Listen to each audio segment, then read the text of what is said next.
man. All praises to the God of Abraham, Isaac, and Jacob. Honor and glory of his only begotten beloved son, long live the king. You understand? Sect of the Nazarene, Melchizedek, order out of St. Louis, Hebrew Israelite Radio Network. Right back at it with another chop session, barbershop chop session, and Feast of the Dedication. So happy Feast of Dedication 2017 to the family. For those that believe and know the truth, we're about to go over some history of the feast. You understand why it's important for our people to understand this time of the year and what we in. And definitely something powerful to teach to your children as well, especially these young jokers, these young men back here. They understand that our forefathers was like superheroes back in the day, and they stood up with a mighty spirit to fight against Greek oppression. You understand? And to rededicate God's temple back to him. They came in and imposed their way of life. You understand? They set up an altar to Jupiter. You know what I'm saying? That's a Greek god. Sacrifice swine's flesh on the altar, put swine blood on the altar. Right after that, the orgies kicked off with the harlots within the sanctuary. And yeah, and if you was professing to be anything like we believe, you was ordered to be killed. So you're looking at an ancient New World Order that kicked off in Jerusalem 2,500 years ago that they actually pressing for in this day. Nah, you feel me? A lot of it's running automatic, like what you're saying, because you got your Greek, black Greek fraternities, Kappas, Alphas, Q dogs. Y'all seen that video with all them Qs had they rectums out walking through the, but no women even in line. It was all whole just lines of men with their rectums out. Just, but see, this type of behavior goes back to the Greek. It's Greek culture. You understand? It's called Hellenization. You understand? So whenever the Greeks impose their way of life, they call it you being Hellenized. And that's what happened years ago, to the point to where it's on automatic. Men join the Olympics and wrestle in leotards, panties, right? They run the 100-yard meter dash in panties, tights, right? Down to your football and all that. You make a good play, they smack you and where? On your ass. On your rectum. He's under center. Huh? He's a wide receiver. He's a tight end. I mean, you think about what's really going on, and you'd be like, man, that coach is running on automatic with us. How do you see the ball? Between the legs, yeah, under center. You feel me? So that type of culture is running on automatic with our people. But back in 2,500 years ago, you had a sect of our people called well, it was a priest named Matthias who had a whole bunch of sons. And he told his sons, man, y'all brothers stand up and fight the wars of the Lord with all your heart, mind, body, and soul. Because everybody else was selling out. They ain't want to die. You understand? But he was like, look, me and my people gonna stand up and fight for what's right.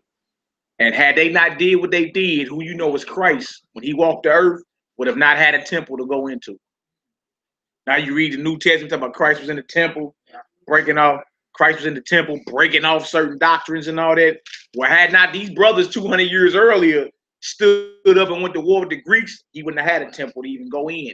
Remember, say Christ was flipping over tables in the temple and whipping people about the. They wouldn't even have that to go. He wouldn't have had that to go in to do that. Had not these brothers stood up 200 years earlier, the difference between you and Frederick Douglass. You know, you don't even seen that long ago. That's the time span between us and the cotton fields. Was the time span between Christ and this event we're gonna read about tonight, called the dedication. You understand? The history is found in the Apocrypha, in the book of the Maccabees. So before we get started, anybody got any questions? Y'all got anything y'all want to hit on? We're gonna go into defiling the temple. We're gonna go into dedicating the temple, and then on the spiritual aspect, show that the temple is actually your body.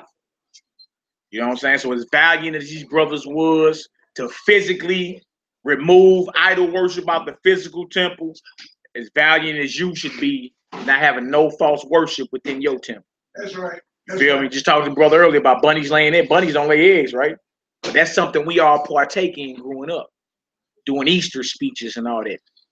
Bunnies don't lay eggs. You say, well, okay, well, it's innocent. It's just a cute, you know, the Cadbury bunny. But then when you do any more research, you see, well, actually, this is a ritual to the pagan goddess Ishtar. I call it Easter today, Ishtar.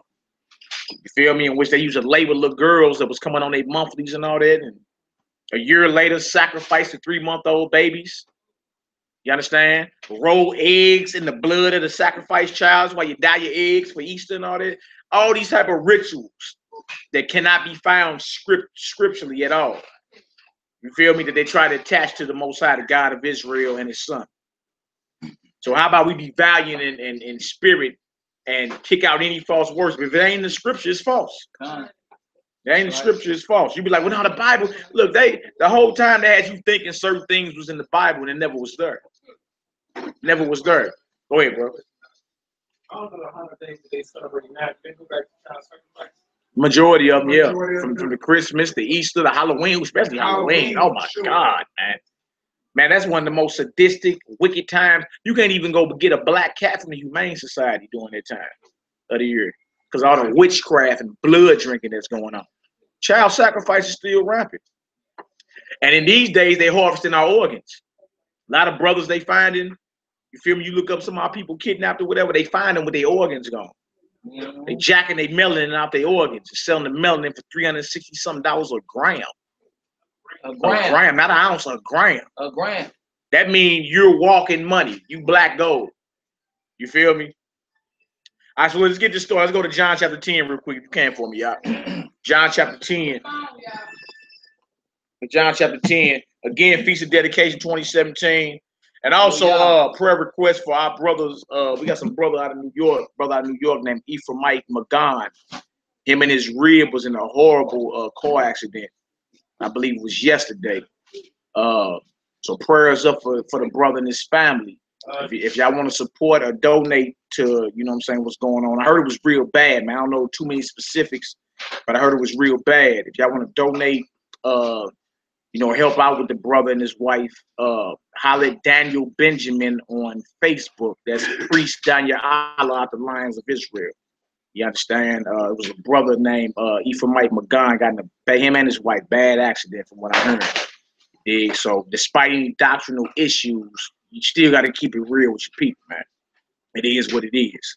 All right, so hey, holler at Daniel Benjamin. That's Priest Daniel Allah, Daniel Benjamin on Facebook for any details for donating to the Ak and his wife.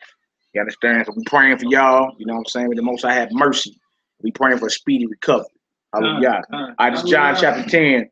John chapter 10. Let's start at let's read 22 and 23. Feast of the Dedication. John chapter start at 18 for me. Okay. John chapter 10, verse 18. No man, excuse me. No man take it from me, but I lay it down to myself. I have power to lay it down. I have power to make it again. This commandment, again. No man take it from me, but I lay it down of myself. I have power to lay it down, and I have power to take it again. Messiah speaking of his life, like nobody's taking my life, I lay it down. Lay his life down for an ideal principle that's higher than himself. All right, well, shouldn't be too. I mean, come on, people dying in the streets for nothing today. He dying for something higher than himself. All right, the love of his brothers. Go ahead. This commandment I have received of my Father. This was a division, therefore, among the Jews for their sayings. And many of them said, he has a devil and is mad. Why hear ye him? So it was division. There's always been division amongst our people based off Messiah, who he is, right? His testimony, his teachings. Is that the white boy you've been seeing your whole life? No, of course not. Little research will show you that. It did, but even back then, 2,000 years ago, amongst his people, there was division. Today, you think, well, why everybody arguing over doctrine? And why? It's always been that. There's gonna be some type of sword swinging and checking. You feel me? Because every doctrine out there is not inspired by the Most High. All right, come on. Others said, these are not the words of him that have a devil. Can a devil open the eyes of the blind? Yeah, spiritual power. It can't be a devil, right? Because he's making the blind see. Now, you see magicians today like Chris Blaine. They ain't doing nothing to help you. They coughing up frogs. Wow. In other words, the tricks that they doing have you like, ooh, did you see that? You feel? David Blaine, Chris Angel, and all them. You feel me? Yeah, but they not doing nothing to bring healing to the body. Like I say, David Blaine is coughing up what, frogs. Yeah. And if you read Revelation 16, that's one of the things that come out the mouth of the false prophet. Frogs. All right, go ahead. John chapter 10, verse 22. And it was Jerusalem, and it was at Jerusalem. Yeah. The feast of dedication. The feast of who? The feast of dedication. Go ahead. And it was winter. So this is the winter feast, the feast of dedication. Those that didn't say it Christmas is the winter feast. You feel me? You ain't gonna find it nowhere in the Bible with something that the Most High God gave. You want to talk about a winter feast biblically? You got to bring in the feast of the dedication. You hear people today say Hanukkah, which is just Hebrew, which means to dedicate. Now you got the imposter Jews doing their thing, but it's a whole ritual that come with it that's not even in the Bible nowhere. It's like we had enough oil for one day and it burned 8 days. That ain't in the Bible nowhere. So then they justify having an 8-branch or a 9-branch menorah or whatever. And there's other little traditions they try to bring into it, but what we talking about is something scriptural and biblical. That's right. You understand? Like when we get into the history, you're gonna see what they doing ain't got nothing to do with this. It's got everything to do with our ancient forefathers, the Hebrews, the Israelites, banging against Greek oppression and tyranny. Right? A righteous cause to dedicate the temple and the people back to the God, their God, the God who created heaven and earth. You feel me? So that's a righteous war right there. I mean, it'd be easy to say, come on, y'all. We all can just be Greeks and, work out butt naked and, it'll be easy for us. Eat whatever we want. But you got brothers like, man, look, we'll die before we let y'all get that off. That's right. That's the spirit that the world is scared of. You hate to hear a strong black man with some hair on his face talk a little rough to the world that's radical. They'd rather have you like Don Lemon on CNN. Yeah. Hello, brothers. It's just God. Yeah. No, he ain't. He's not a threat. It's Don Lemon. He's no threat. But you a threat once you stand up in that original spirit that you was created in full righteousness. They be like, man, you got to stop whoever that is, right? You got to stop him. I'm scared. I'm scared. That's how they got in Christ. You did Messiah. You understand? Because it's just like he's speaking with too much authority. You feel me? And if he keeps speaking like that and keep doing these miracles, then the jig is up with us. We can't hustle the people anymore. All right, so notice it said it was wintertime at Jerusalem. It was the Feast of the Dedication. So the question is, what is the Feast of Dedication and where can we read about this about? Where can we read about this act, should I say? What is the Feast of Dedication? Look at Nehemiah over there chilling, ready to answer. Tony, what's the Feast of Dedication? Talk to me. I know you know. Talk to me. You need to go to script on. That's cool. There's no problem. There's no problem. It's just time to go to scripture on. That's right. My brother Johnny from Clantucky. We got visitors from Clantucky in the building. That's right. All praises. You feel me? And Happy feast day. Yeah. Him and his beautiful wife Alpha, our sister. You understand? Happy feast. Happy feast week plus a day to y'all. But Johnny, holler at me, brother. What's the Feast of Dedication? What is it? You say Solomon? Yeah, but Solomon did have a dedication. Was that winter time though? It was a winter time. Yeah, so that's not this feast we talking about. Yeah, that was Tabernacle. That's around the Feast of Tabernacles. Okay. All right. So what's this feast right here? Dedication. I know Obed, though. I ain't gonna ask him. Lock Doctor, talk to me. Oh, you don't know either. Lock Doctor don't know. Hey, what TT Ursha? I know her. Everybody interested in their book. Everybody interested in their book. We don't know that's gonna be in class. We're just trying to get through. Okay. All right. So look, the history of this feast is found in what's called the Apocrypha, which in 1611. Let me pull this out right here. In 1611. The Apocrypha was in the Bible. When the Bible was translated into English, from Hebrew into English, the Apocrypha is in here. This little red book that he had right here, This right here you get for $8 on Amazon. That's in here, the original King James 1611. Robert Baker print. The Robert Breaker, look in the front. Robert Baker. Yeah, look in the front. No, yours. Robert Breaker print, no, King James print. That word for word. Yeah, the original came printed by Thomas Nelson Publishers. Okay, that's not A word for word reprint of the first edition of the authorized, a word for word reprint of the first edition of the authorized version, presented in Roman letters for easy reading and comparison with subsequent editions. A word for word reprint of the first edition of the authorized version. Are there any letters in there in J? No, none. Okay. None. No, but the original of the copy here, if it does not state Robert Baker, then you need to look at it again. Well, bring your information and show us, and then we can dialogue on it. Yeah. Okay. So look, let's get into this. The Apocrypha, First Maccabees chapter 1. First Maccabees chapter 1. Start at verse 1. Let's get into the history of what's called the Feast of the Dedication.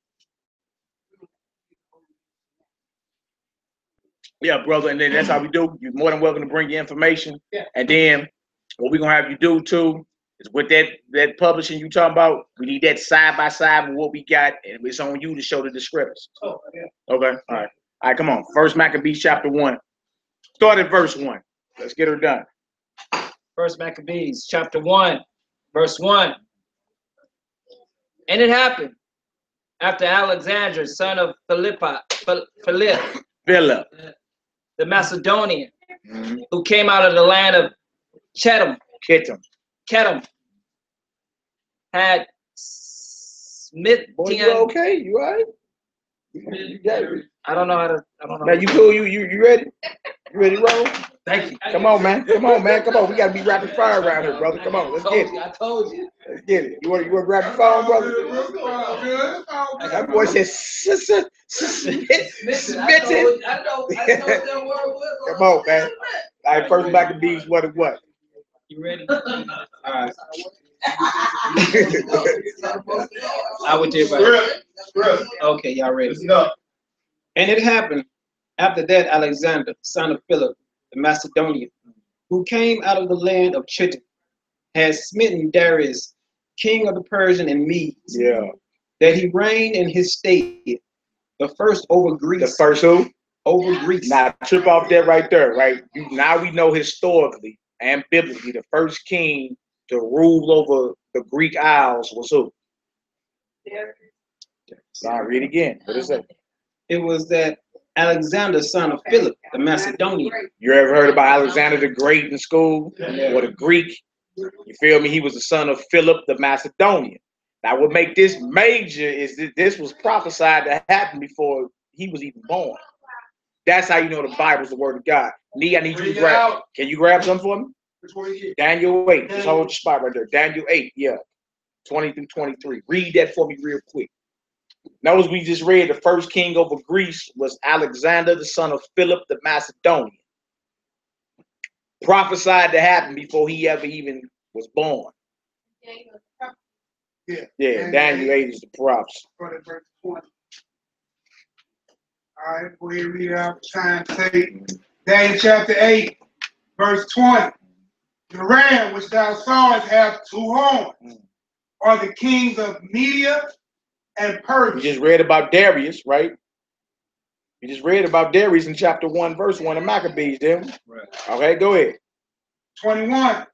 And the rough goat is the king of Greece. The king of who? Greece. The king of Greece. Okay, go ahead. And the great horn that is between his eyes is the first king. The great horn that is between his eyes is who? The first king. The first king. Now the first king over the first king over Greece was based off what we just read. Read that again. First Maccabees 1. And it happened after that Alexander, son of Philip the Macedonian, who came out of the land of Chittim, had smitten Darius, king of the Persians and Medes, that he reigned in his stead, the first over Greece. So we just saw the fulfillment of Daniel 8, 22 through 23, right? The first horn is the first king of Greece. That first horn is Alexander. We can put a name on that first horn. that you just read about in Daniel 8. So you see how the Bible link up and show you that the Apocrypha is part of the Bible, right? Because you wouldn't even be able to name who the first king over Greece was without this event happening in the first Maccabees. Or decipher the dream of Daniel. Yeah. That he had. Yeah. Or at the same time, bring forth what Christ was observing in John 10. Twofold. Twofold, ain't it, boy? All right, let's keep reading. Verse 22. Nah, that mean, well, that was it. We on Maccabees. Okay. Go ahead, Al. Verse 2. And made many wars, and won many strongholds, and slew the kings of the earth, and went through to the ends of the earth, and took spoils of many nations, insomuch that the earth was quiet before him. You read about him and you see that he was a warrior and he subdued all the nations around him, right? But it was prophesied that that would happen before he was even born, all right? So this not making him a righteous man, just saying he's fulfilling his role in prophecy. All right, go ahead, Al. Whereupon he was exalted, and his heart was lifted up. That's why they called him great. Alexander the Great. Just because you got the name great or the title great attached to your name don't make you righteous. Babylon is called great. Is it righteous? No. Alexander Great was called great. Was he righteous? No. Right? So just because Great Britain, you got all type of things that man applies the title of great to, but great don't mean it's righteous. All right? Come on, Hebrew. And he gathered a mighty strong host and ruled over countries and nations and kings, who became tributaries unto him. Right, because if one nation is ruling, the other nation is in bondage or in tributary to them. There's no such thing as all nations are equal. If your nation is ruling, the other nation's got to pay taxes to the throne. It's just what it is. All right, so even in Alexander's day, he made other nations tributary to him. All right, come on, Hebrew. And after these things, he fell sick. Yeah. And perceived that he should die. Man, he only had a short rule, like 12 years, from the age of 20 to 32. You feel me? You can actually go watch a movie called Alexander. You understand? That's all over Netflix or whatever. You can read that. They put it all out there. All his iniquities and transgressions and all that. But he handled his business for 12 years militarily. All right, go ahead, Al. Wherefore he called his servants, such as were honorable, and had been brought up with him from his youth, and parted his kingdom among them, while he was yet alive. So Alexander reigned 12 years and then died. And his servants bare rule everyone in his place. So after he died, his 4 generals divided his kingdom up, and then they all ran his kingdom from their own little spot. So his kingdom wasn't united. They all was like, oh, we was his homeboys. I'm going to take this part of Asia. He going to take this part of Egypt. He going to take this part over here. And he going to take this part over here by Greece. So if Lee would have kept reading that Daniel 8, it was talking about how Alexander, that first horn, was broken into 4 pieces. Well, his kingdom was divided amongst 4 of his generals. That's historical. You can't even, like, you can look it up in the encyclopedias. You be like, wow, how frighteningly accurate the prophecy of the Bible is. Before he was even born, it was prophesied he would rule. He'd be the first king over Greece, and his kingdom, that horn, would be divided into 4 parts. 4 of his friends took over his kingdom. Right? Frighteningly accurate. Make the hair on your back stand up. Like, whoa. All right? All before he was born. So how you know the Bible is the word of God? Because he's going to tell you what it is when you get there. That way, when you get there, you be like, well, that's either, you can either call that a roll of the dice, or you can say, no, the Lord said that was going to happen before it happened, and it's happened. Now, I'm nose deep in it. All right, come on, Hebrew. And after his death, they all put on crowns upon themselves. So did their sons after them, many years. And evils were multiplied in the earth. Hold on, and who was multiplied in the earth? Evils were multiplied in the earth. Now, that's major. That means when these Greeks took over, evils were multiplied. Now, there were nations and kingdoms before them, dark-skinned kingdoms and nations. And there was a lot of evil going on, but it don't compare to when the Greeks took over. And after the Greeks, the Romans, right? And we in a rebirth of the so-called Roman Empire. So when these heathens, who you know today is your current oppressor, when they took rule, evils multiplied in the earth. That's crazy because it was already evils in the earth, but that means these heathens turned it up. You can't deny that. You understand? Especially where you at today and dealing with who you're dealing with. You know, the worst part about it is that today the so-called Negro flock run to these schools to be in Greek sororities, run to be making pacts with the Grecians, run to keep all the Greek pagan holidays like this, you know, Christmas coming up in Saturnalia, which can be traced right back. Yeah. You know what I'm saying? We flock to the people. Why? You said why? Why? Are we gonna keep reading? It's gonna tell you in there. Why? Yeah, we keep reading. It's gonna tell you. Let's keep reading. It's gonna tell you exactly why. Come on, Hebrew. Let's read. And there came out of them a wicked root. Yeah. Antiochus, surnamed Epiphanes. Wow. Son of Antiochus, the king who had been an hostage at Rome. Yeah. And he reigned in 137 year of the king of the Greeks. I'm sorry, the kingdom of the Greeks. In those days went there out of Israel wicked men. What kind of men? Wicked men. Now it's dealing with our people. Went out of Israel. In those days when the Greeks was ruling, wicked men went out of Israel, or Israelites started acting like Greeks. Yeah, as we keep reading, it's gonna tell you exactly why. You feel me? And the atrocities, certain things had to go. Our people had to go through, right, to maintain their faith and their belief in the one true God. All right, come on, now. Who persuaded many, saying, "Let us go and make a covenant with the heathen." So go ahead. With the heathen that are round about us. Now trip off that. It say that the wicked men went out of Israel and they persuaded many. So they were very influential. Many mean majority. So it's easy to do what's wrong. Right? And it said, let us go make a covenant with the heathens that are round about us, right? Why is that a problem with who we are?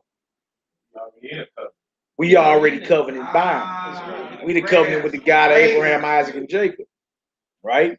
The Bible calls it wicked for you as God's people to go make a covenant with any other people, any other God. That's evil because you already belong to the creator of heaven and earth. So when you decide to say, you know what, I want to be a Greek, or I want to be Chinese, or I want to be, no, that's being evil and wicked. The world may say it's all good, right? But according to the God of heaven and earth, that's evil because you already in a covenant, a divine covenant with him. Go ahead, Al. And the Bible tells you specifically in multiple places, in the Torah, even in the Tanakh, it tells you, burn out the way of the heathen. Pull that for us real quick. Hold your spot. Go Proverbs 3:31 for us real quick. Proverbs 3:31. I ain't going there. This chick at work crossed over, AKA. I crossed over, AKA. I was like, oh, okay, and walked away. She's like, yeah, congratulations. Like, nah. So, Exactly. we kind of, I told her this a little bit. I said, but you go research for yourself. She was like, I don't even want to know.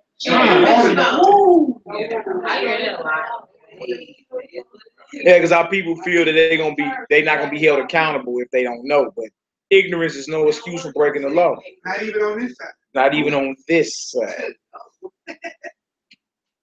Envying your oppressor, learning the ways of the heathen. People join Greek fraternities for different reasons. Like as far as But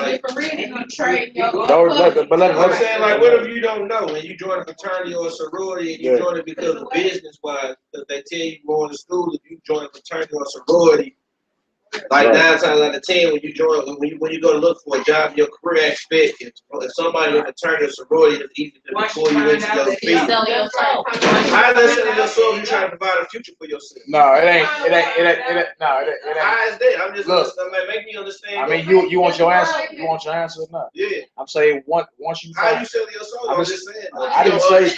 No, you said I was selling my soul. I'm saying, okay, well, I didn't know. No, I'm saying one. I wanted to play it out. Yeah, I hear you on that, but look, I'm talking about as you know. It wasn't.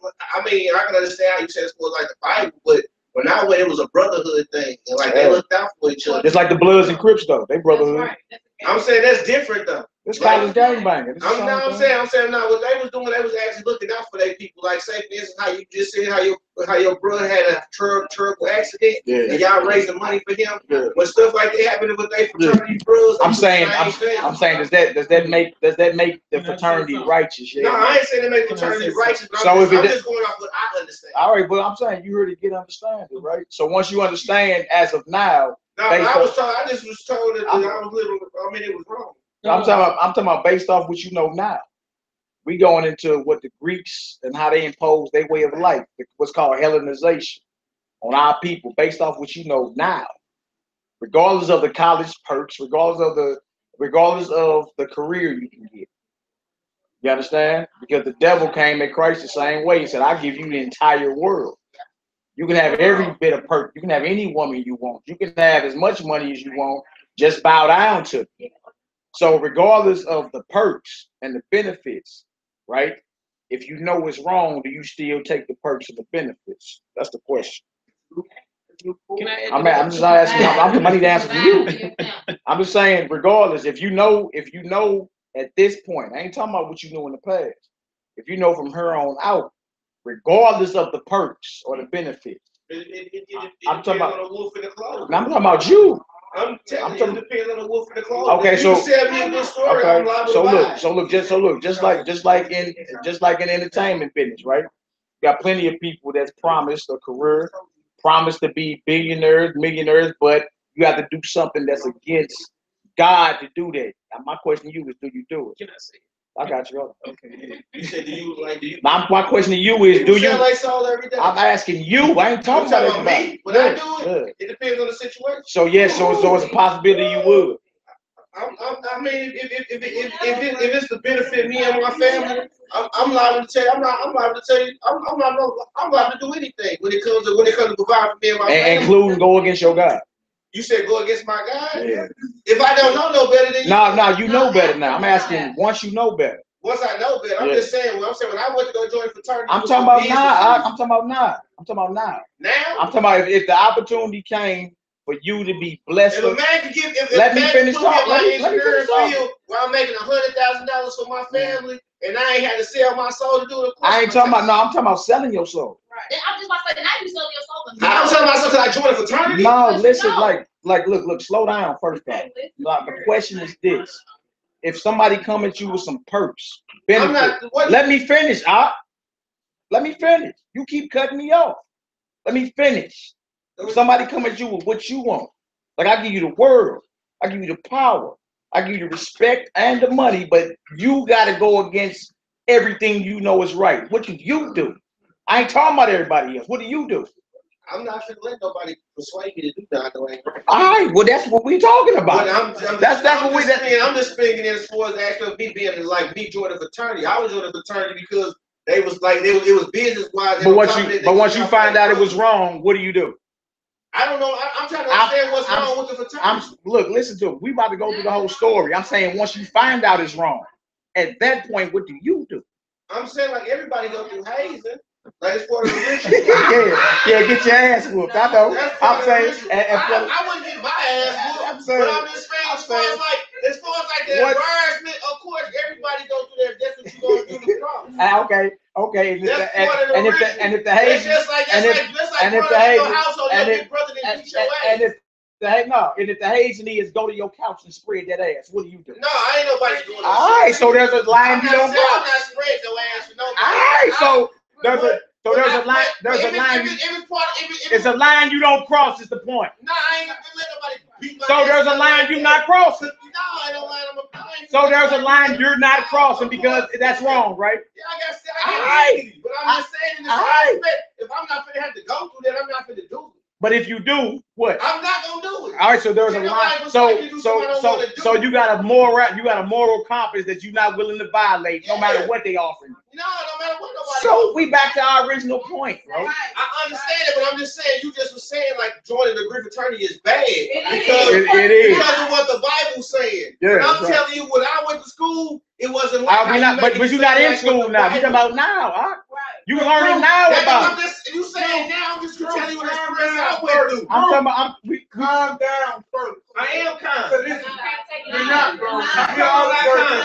You're not common. Two. You used to get on yourself, you don't. You used to shit on yourself, you don't. You used to crawl, you don't no more. You walk. You used to do a whole lot of shit. You don't do no more. We ain't talking about what you used to do. You're a grown ass man with a whole different knowledge. What the hell you would do now? If the devil came to you and it's like he told Christ, here go everything, bow and worship. What will you do? That's the That's question. on the table, bro. What would you do with your current knowledge today? We're not talking about last year or 5 years ago. Right now. I used to be married to somebody else. I ain't today. When these Greeks Today. What would you do today? If the devil came with your engineering, What would you do? your honey What green, would you do? Opportunity presented yourself. You Bro, try to help go the away world from your eat. family. But you ain't got to do Help the nothing. world But you ain't got to eat. do nothing. But you ain't got to do nothing to I sacrifice your got dignity. 7 kids. If you ain't got to do nothing to sacrifice your dignity, what would you do? Help Because I didn't have to do nothing to sacrifice my dignity Help going up for the world. So I wouldn't I'm know not what even y'all from talking here. about. That's the past. I hate this place. Even if I went back to you, I still would have to do nothing to sacrifice my dignity. Bro, you can't listen. What you can't dictate is who's off. If the Nah, thing say nah, your one thing for for shit, sure, one thing for you sure, can't two things for dictate certain, what you got. you allow what you're gonna tolerate and not tolerate. I'm not gonna Well, allow no. If they You saying can't go to the dope man and tell him what you gonna give him. Come on, dog, keep it focused. Say what? You can't go to and tell him what you gonna give him. You can't go to this shop and say what you gonna pay her. You're not gonna go this man give him, gonna give him for. But I can tell you I'm tolerating when I ain't gonna tolerate. Bro, we ain't talking about you. You ain't offering. You the receiver. You the one who ain't got. You the one who needs. You the one who won't. You don't have. Somebody's giving it to you. So you either take the stuff on the table or you don't. That's just it, bro. You ain't got the authority when you being offered a proposition. Yeah. All you can do is say yay and nay. All you can do is say yay and nay. Come on, check the devil.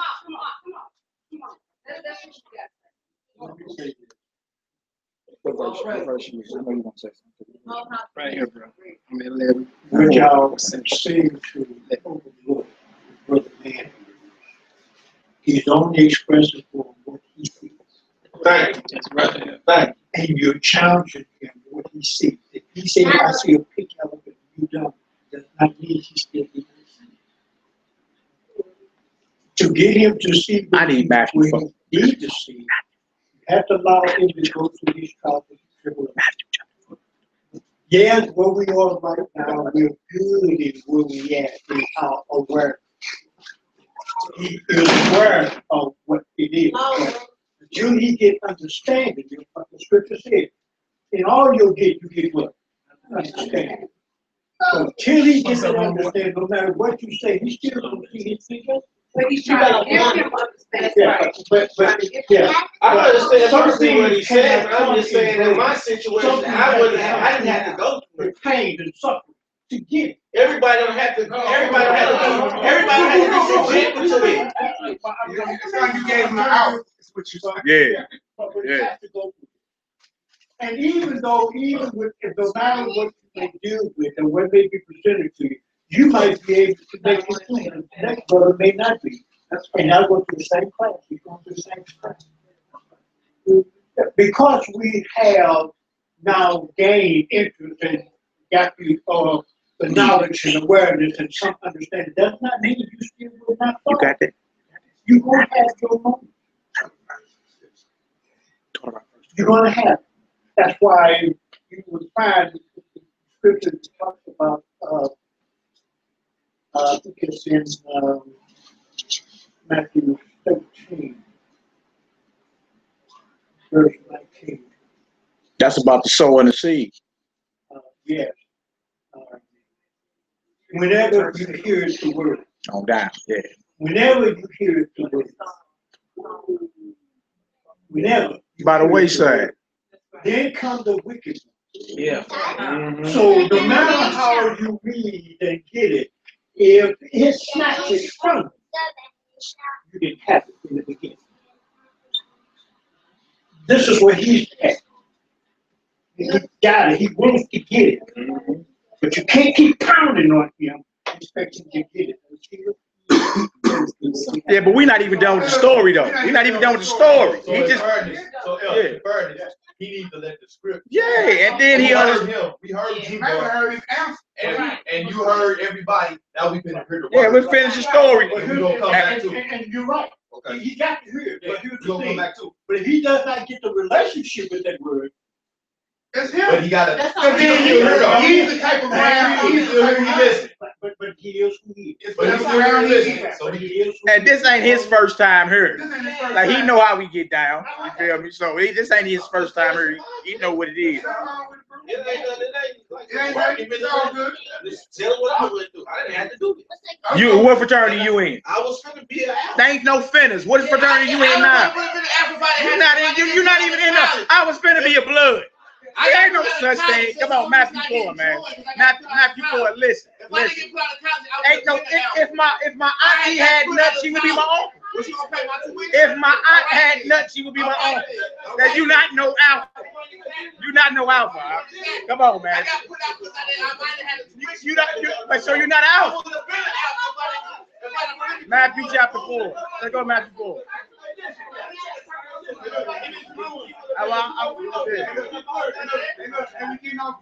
Matthew 4. Let's go Matthew 4. Matthew chapter 4. Go to Matthew 4. Start at verse 1. Let's hear the story. Matthew 4. Start at verse 1. We're going to start at verse 1. Matthew 4, verse 1. This is the temptation of Christ. Yeah. Who came? The devil came and offered him the world. Way more than anything anybody else could claim they got. The world. All right, now the question was, what would you do? Right? Or what would I do? You understand? If you rocking with who we reading about right here, the answer is simple. No matter what's on the table, the answer is real simple. Matthew chapter 4. Start at verse 1, huh? Matthew 4 and 1. Yeah. Then was Jesus led up of the Spirit into the wilderness to be tempted of the devil. And when he fasted 40 days and 40 nights, he was afterward and hungry. And when the tempter came to him, he said, if thou the Son of God, If what? if thou be the Son of God, Yeah. command that these stones be made bread. But he answered and said, it is written, man shall not live by bread alone, but by every word that proceeded out of the mouth of the Most High God. So he quoting Old Testament, Deuteronomy 8 and 3. But when you tempted, you quote the word to battle the devil. You feel me? And eventually he took his tail and got to go. All right, that's what the Messiah did, who was without sin. Nobody here can claim that. You understand? They whole life. So when he was tempted, he applied the sword of God and got the devil to move. All right, what else to say? Verse 5. Then the devil taketh him up into the holy city and set him on a pinnacle of the temple, and said unto him, if thou be the Son of God, cast thyself down from it. It is written, he shall give his angels charge concerning thee, and in their hands shall bear thee up, lest that any time thou dash thy foot against the stone. Jesus said unto him, it is written again, thou shalt not tempt the Lord thy God. So he tried to get him to commit suicide. Jump off this building right here. He quotes script again to him. Thou shalt not tempt the Most High. Right? Notice the devil came twisting scriptures too. It's deep that he took him to the holy city. Anyway, yeah. Why did he take him to the holy city? Why was the devil able to take Christ to this holy city? Jerusalem. Jerusalem is the holy city. Try to get him to say, Why would you even follow? So why would you follow? Yeah. Yeah, what you mean follow? Well, in order to take, come on, I got the way to go. Right, tempting. why you do I got an this? answer. I got an answer. Go. So we can have it. Right. Or He was tempted. or say what? He was tempted. Well, that, but there's a part to it. Yeah, when you're tempted, boy, you go all up and down all type of avenues. You have to fulfill. It had to be a scripture. Scripture's gotta be. He had to fulfill scripture. Yeah. It wasn't about him. It wasn't about I mean, him. that's obvious. Go ahead, man. The first verse says he was led up by the Spirit. Yeah. Led. So that means he had the Father. Led by the Spirit. By the Spirit. God's Spirit. Exactly. So he Led had by this Spirit. God's He Spirit. has a mission. The same one who said, you took him to be baptized, and then took him right over to be killed. But in the beginning, it says he was led in the wilderness by the Spirit. He was led in the Spirit first, but then it became the temptation. Yeah. So he was already operating in the Spirit. He was already being led for what to do. Following the Holy Spirit. Following Makes the Holy sense. So Spirit. even in the Spirit, you can still be He tempted, was right? commanded. So even in the Spirit, you can still be tempted, right? That's right. Okay. He had to- And come out, you be, and come out victorious. If you notice, there's 3 points. Let him finish real quick, y'all. Let him finish, and then Bruce, come with your question. Go ahead. But here's the thing. The biggest thing that Jesus really was doing, he was learning how to be a human. Thank Bottom line. But that's the whole thing. I don't know what that don't even make learning to be a human. Go Wait a ahead. minute, if he's invisible, he's never been human before. We know that. What you mean learning to be a human? Huh? What you mean learning Because that? that's how you make mistakes. You only learn from your mistakes. He never made a mistake. He never sinned. How you know? Everybody's been tempted by a mistake. Let's finish. Let's finish, man. Let's finish. Bring us a scripture to prove what you're saying. Learning to be human. I mean, and look, it says speak at the oracles of God. So if that's your point, just show us Jesus had to learn to be human. He went in the Spirit. That's not. You said learning to be human. Well, yeah, he had to go through this. He never. Well, show us that script. Show us in the scripture that he had to learn to be human. That's all we're saying. I mean, that's an insinuation. That's an assumption you make. Yes, it is because you can't show us he had to learn to be human. In the beginning was the Word, and then Yeah. 14, Right. and the Word became flesh. I know, but who created? So who created man? In the beginning was the Word, right? Okay, so he was in on creation. So he got to learn about his creation. Come on. I'm saying what you're saying is an assumption until you can prove it biblically. Is what we're saying. Yeah, that's how that's the rules. The Bible says, and what he does shows that. I mean, he's doing. I'm just saying something we asking you to show us Jesus had to learn to be human. Like show us that biblically. If you can't, then that's just an assumption. Is all we saying. Okay, well show it to us. So that's just like how y'all said. Hold on, man. Hold on. Let's speak one at a time. Okay, if you interject, that's not confused. See, you're building off of him. I'm telling you, I know this. You're building off what he's saying. I don't know that's why, as I said, that matter deal with what they do. I know. I just asked some words for that. Hold on. Yeah. So that guy, just like how y'all said at first, the 10 Commandments was in line, then it was still in right or wrong. Then y'all tell Hold on, it's not. Look, you don't got the floor right now. Hold on, man. You don't have the floor, bro. You ain't got the floor right now. Like.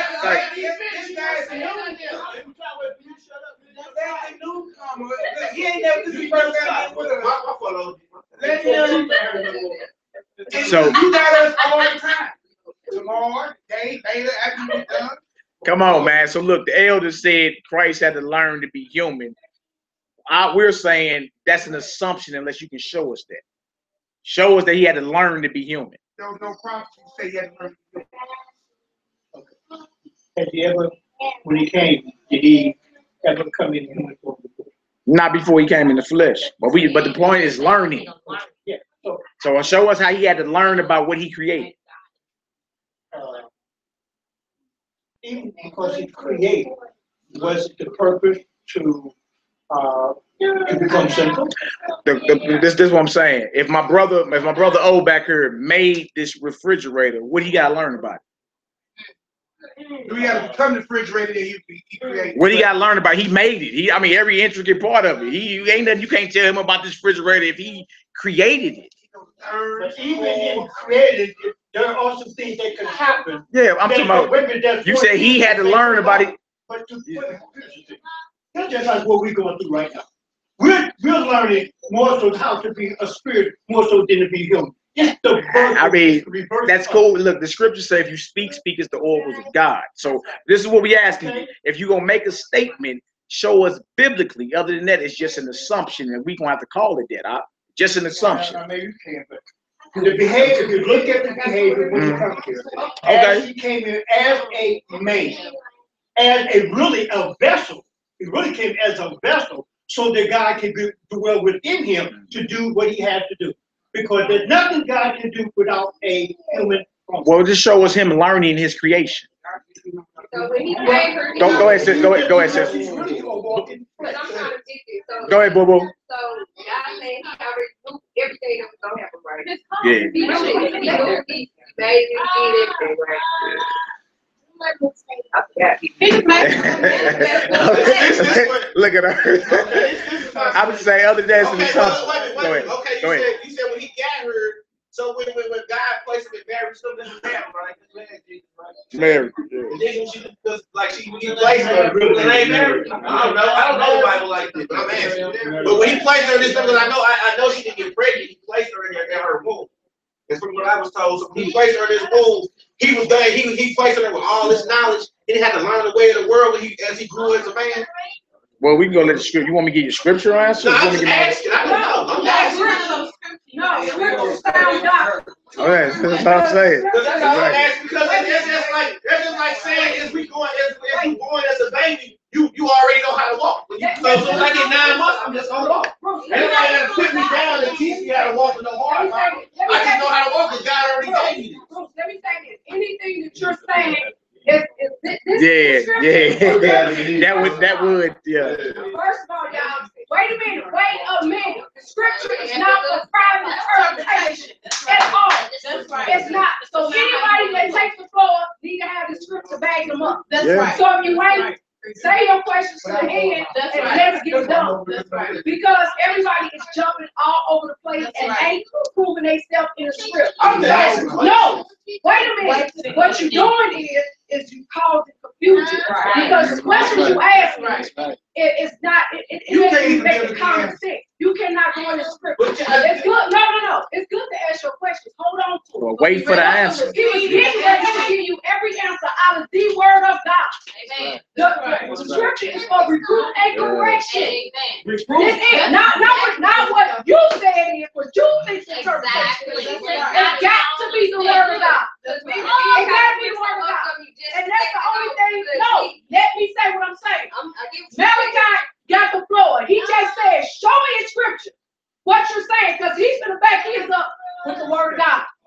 Now, if anybody else in here want to speak, pick up this script. It's 100 of them in this room. That's right. Get the word And and look, lead us by the word. yeah, that questions can get asked, but the answers questions gonna gonna come. get answered Yeah, in they gotta the come out word. the word. Not by my This interpretation. is what just confused me though when he just said what I just asked me and what she just like to clear. If he said God came, he doing this stuff already, okay, but then he kind of like cheating the system almost. It just know everything that's gonna go on. You know what I'm saying? Yeah, no, That's the because scripture. Let the scripture speak for itself. I'm asking a question. When you're gonna get an answer, you gotta get your question answered. We got a Bible. You can go, Mr. Brown can go to the script. We got plenty of script to give him. Malachi, you got the script. We need the truth done now. Because don't nobody need to leave out of here until they get the truth. Because that's what we're here for, to get the truth. So now we got issues on the table that need to be handled through the word. That's right. Not interpretation. Let's do that. Right, look, no problem. We can get it done. We was in Matthew 4 going over the temptation before we jumped out of this dedication thing we was on. So Matthew 4 got to do with the temptation because the question was. The question was the temptation today. Yeah, like why, like That person. yeah, because the offer can be made to anybody. You know what I'm saying? The Most High and even the devil know your They desires. made a movie called It Easy Proposal. Yeah, know your desires. Like, look, this is what I want to do. By any means necessary, I'm gonna do what I gotta do and get this. So offers will be made. You feel me? Now, if you riding with the Most High God, then you already know there's a line you can't cross. You know what I'm saying? So the answer for what I would do being a follower is the very thing Messiah did when he was tempted. The scripture don't say nothing about you won't be tempted. You will. The thing is, are you gonna come out victorious or are you gonna keep getting whooped? and getting dropped. That's all it comes down to. You got the keys and you got the weapons to wage a war and win every time. You got it. The whole thing is you gonna apply it or not. That's what it comes down to. And that goes down to the fraternities, sororities, the gangs, every decision you make in life. You feel me?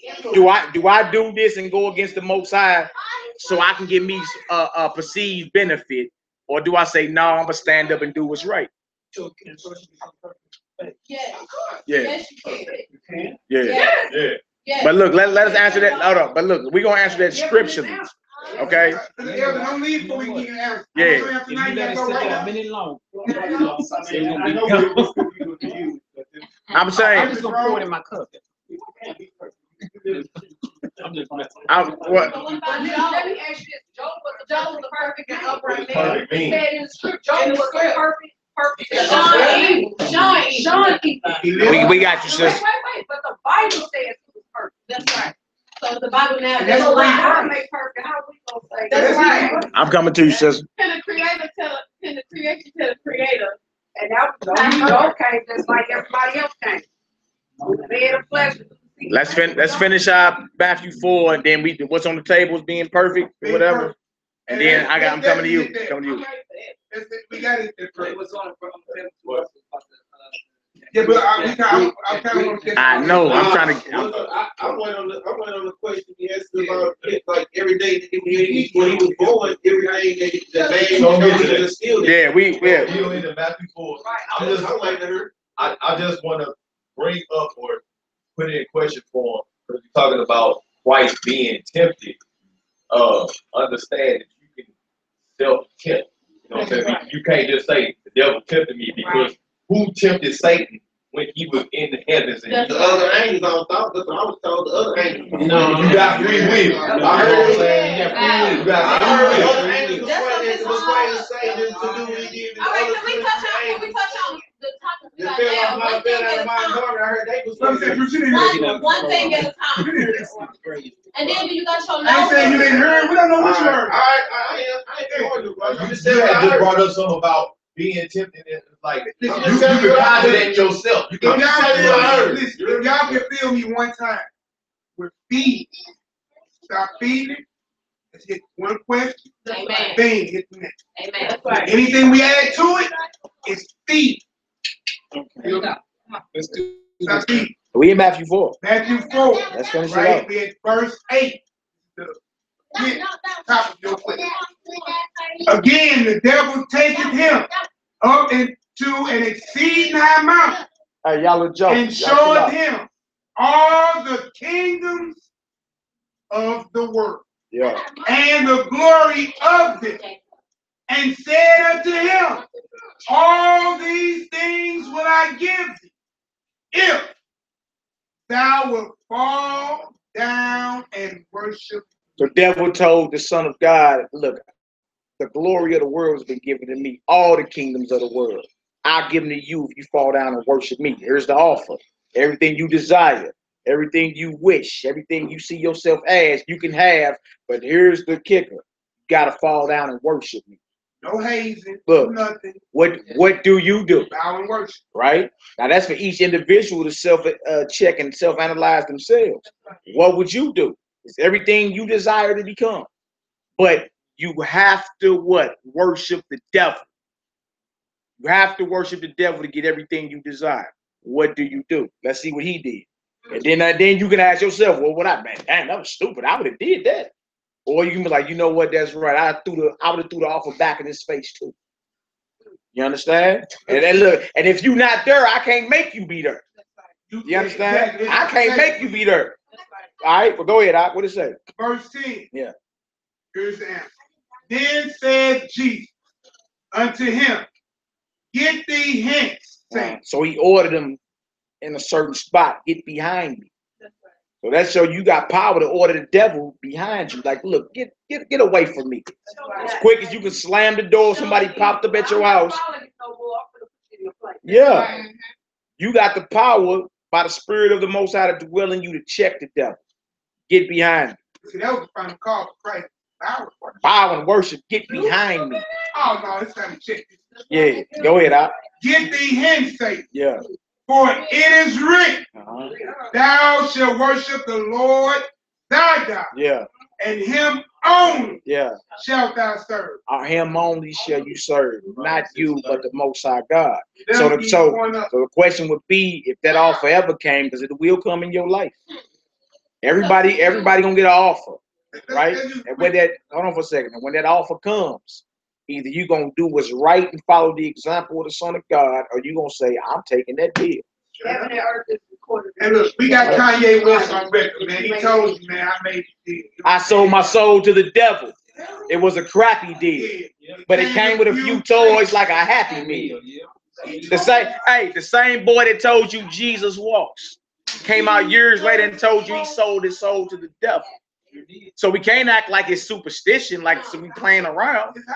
He got everything he wanted in life. He got his riches. He got his Scandinavian whore. He got everything he wanted in life, right? But he's mentally damaged. Why? Spiritually damaged, because he know he took the deal. He took the deal. Many rappers and rock artists. So trip off this. This goes all the way back to the story what we talking about here in the Maccabees with the dedication, because it was many men that took the deal instead of doing what Christ did and was like, oh no, get behind me, no deal. Hold on, I got one verse. Hold on. Let me complete this whole story. Right? Because you have the power to make the choice.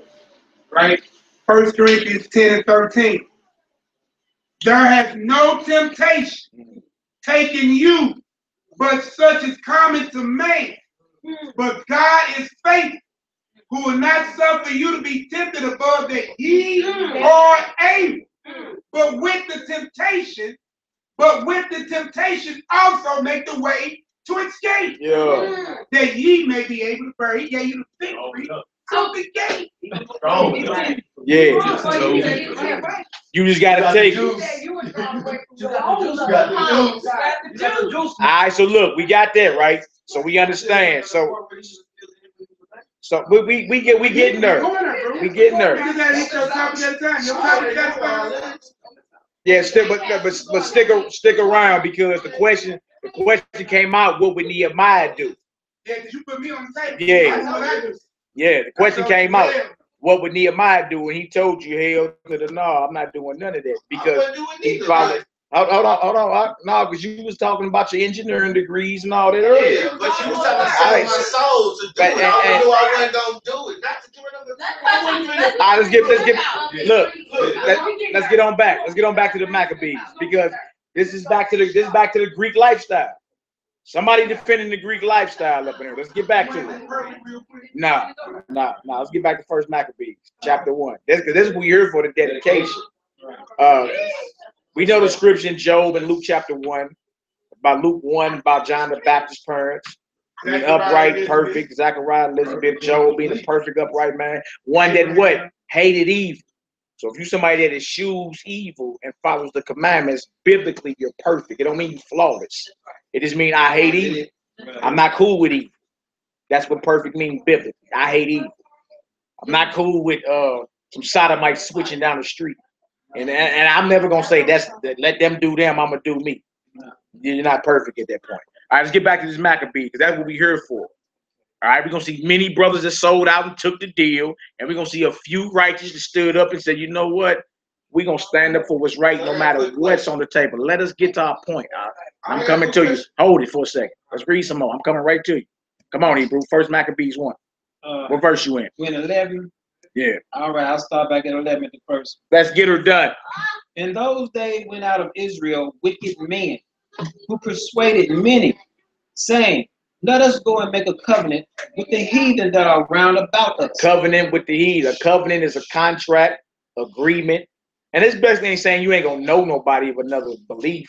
But when you make a covenant, when you come in fellowship with these situations, that is a problem with the God that has a covenant with us. Scripture tell you he's a jealous God. Jealous. You say, well, what kind of God would be jealous? What kind of man would be jealous?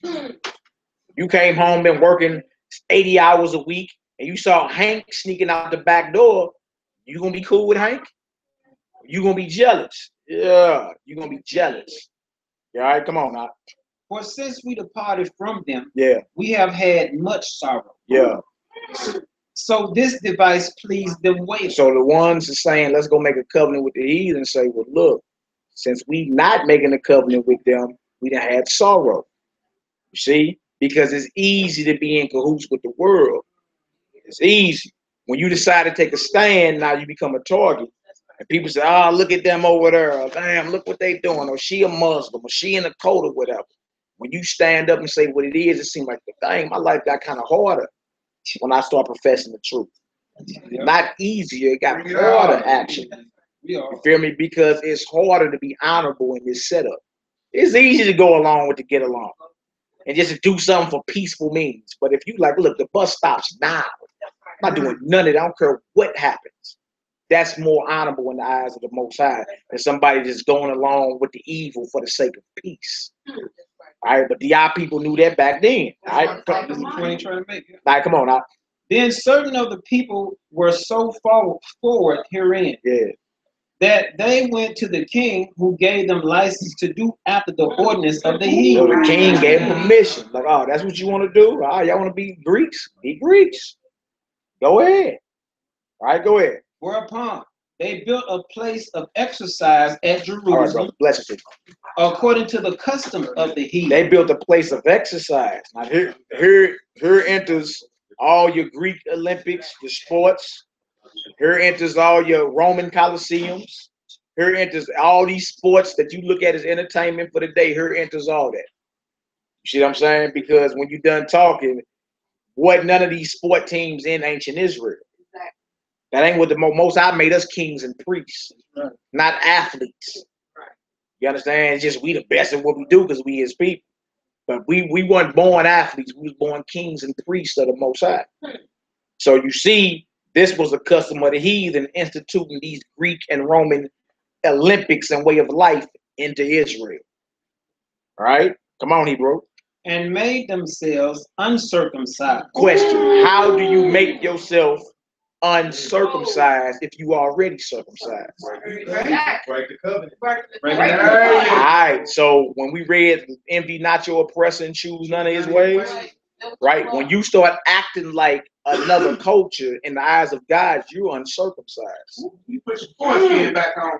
Like most of our people today believe they Gentiles in church. You know, people that they do. They do. Mentally, spiritually speaking, they actually are. But they teach you and tell you that you're a Gentile. Yeah. But look, they teach you and tell you you're a Gentile rather than like yeah, based off their worship. Exactly. That's what they're doing. They're doing Gentile worship. They're doing Gentile feasts. They acting like Gentiles, eating whatever, worshiping however. Holidays of the Gentiles. So this means, so when you start acting like others, so when you start acting like, in this case, a Greek, in the eyes of the Most High, you are uncircumcised, meaning you're not under the covenant. Now, in the covenant pertains all the blessings and the promises that God made from the beginning. Why would you want to renege on that? For the sake of a few perks and benefits now. Why would you renege on the kingdom of heaven? That's eternal. See what I'm saying? So it's looked at today like it's innocent and it's okay, but on the back end, the whole thing is to get you off the worship of the one and true God.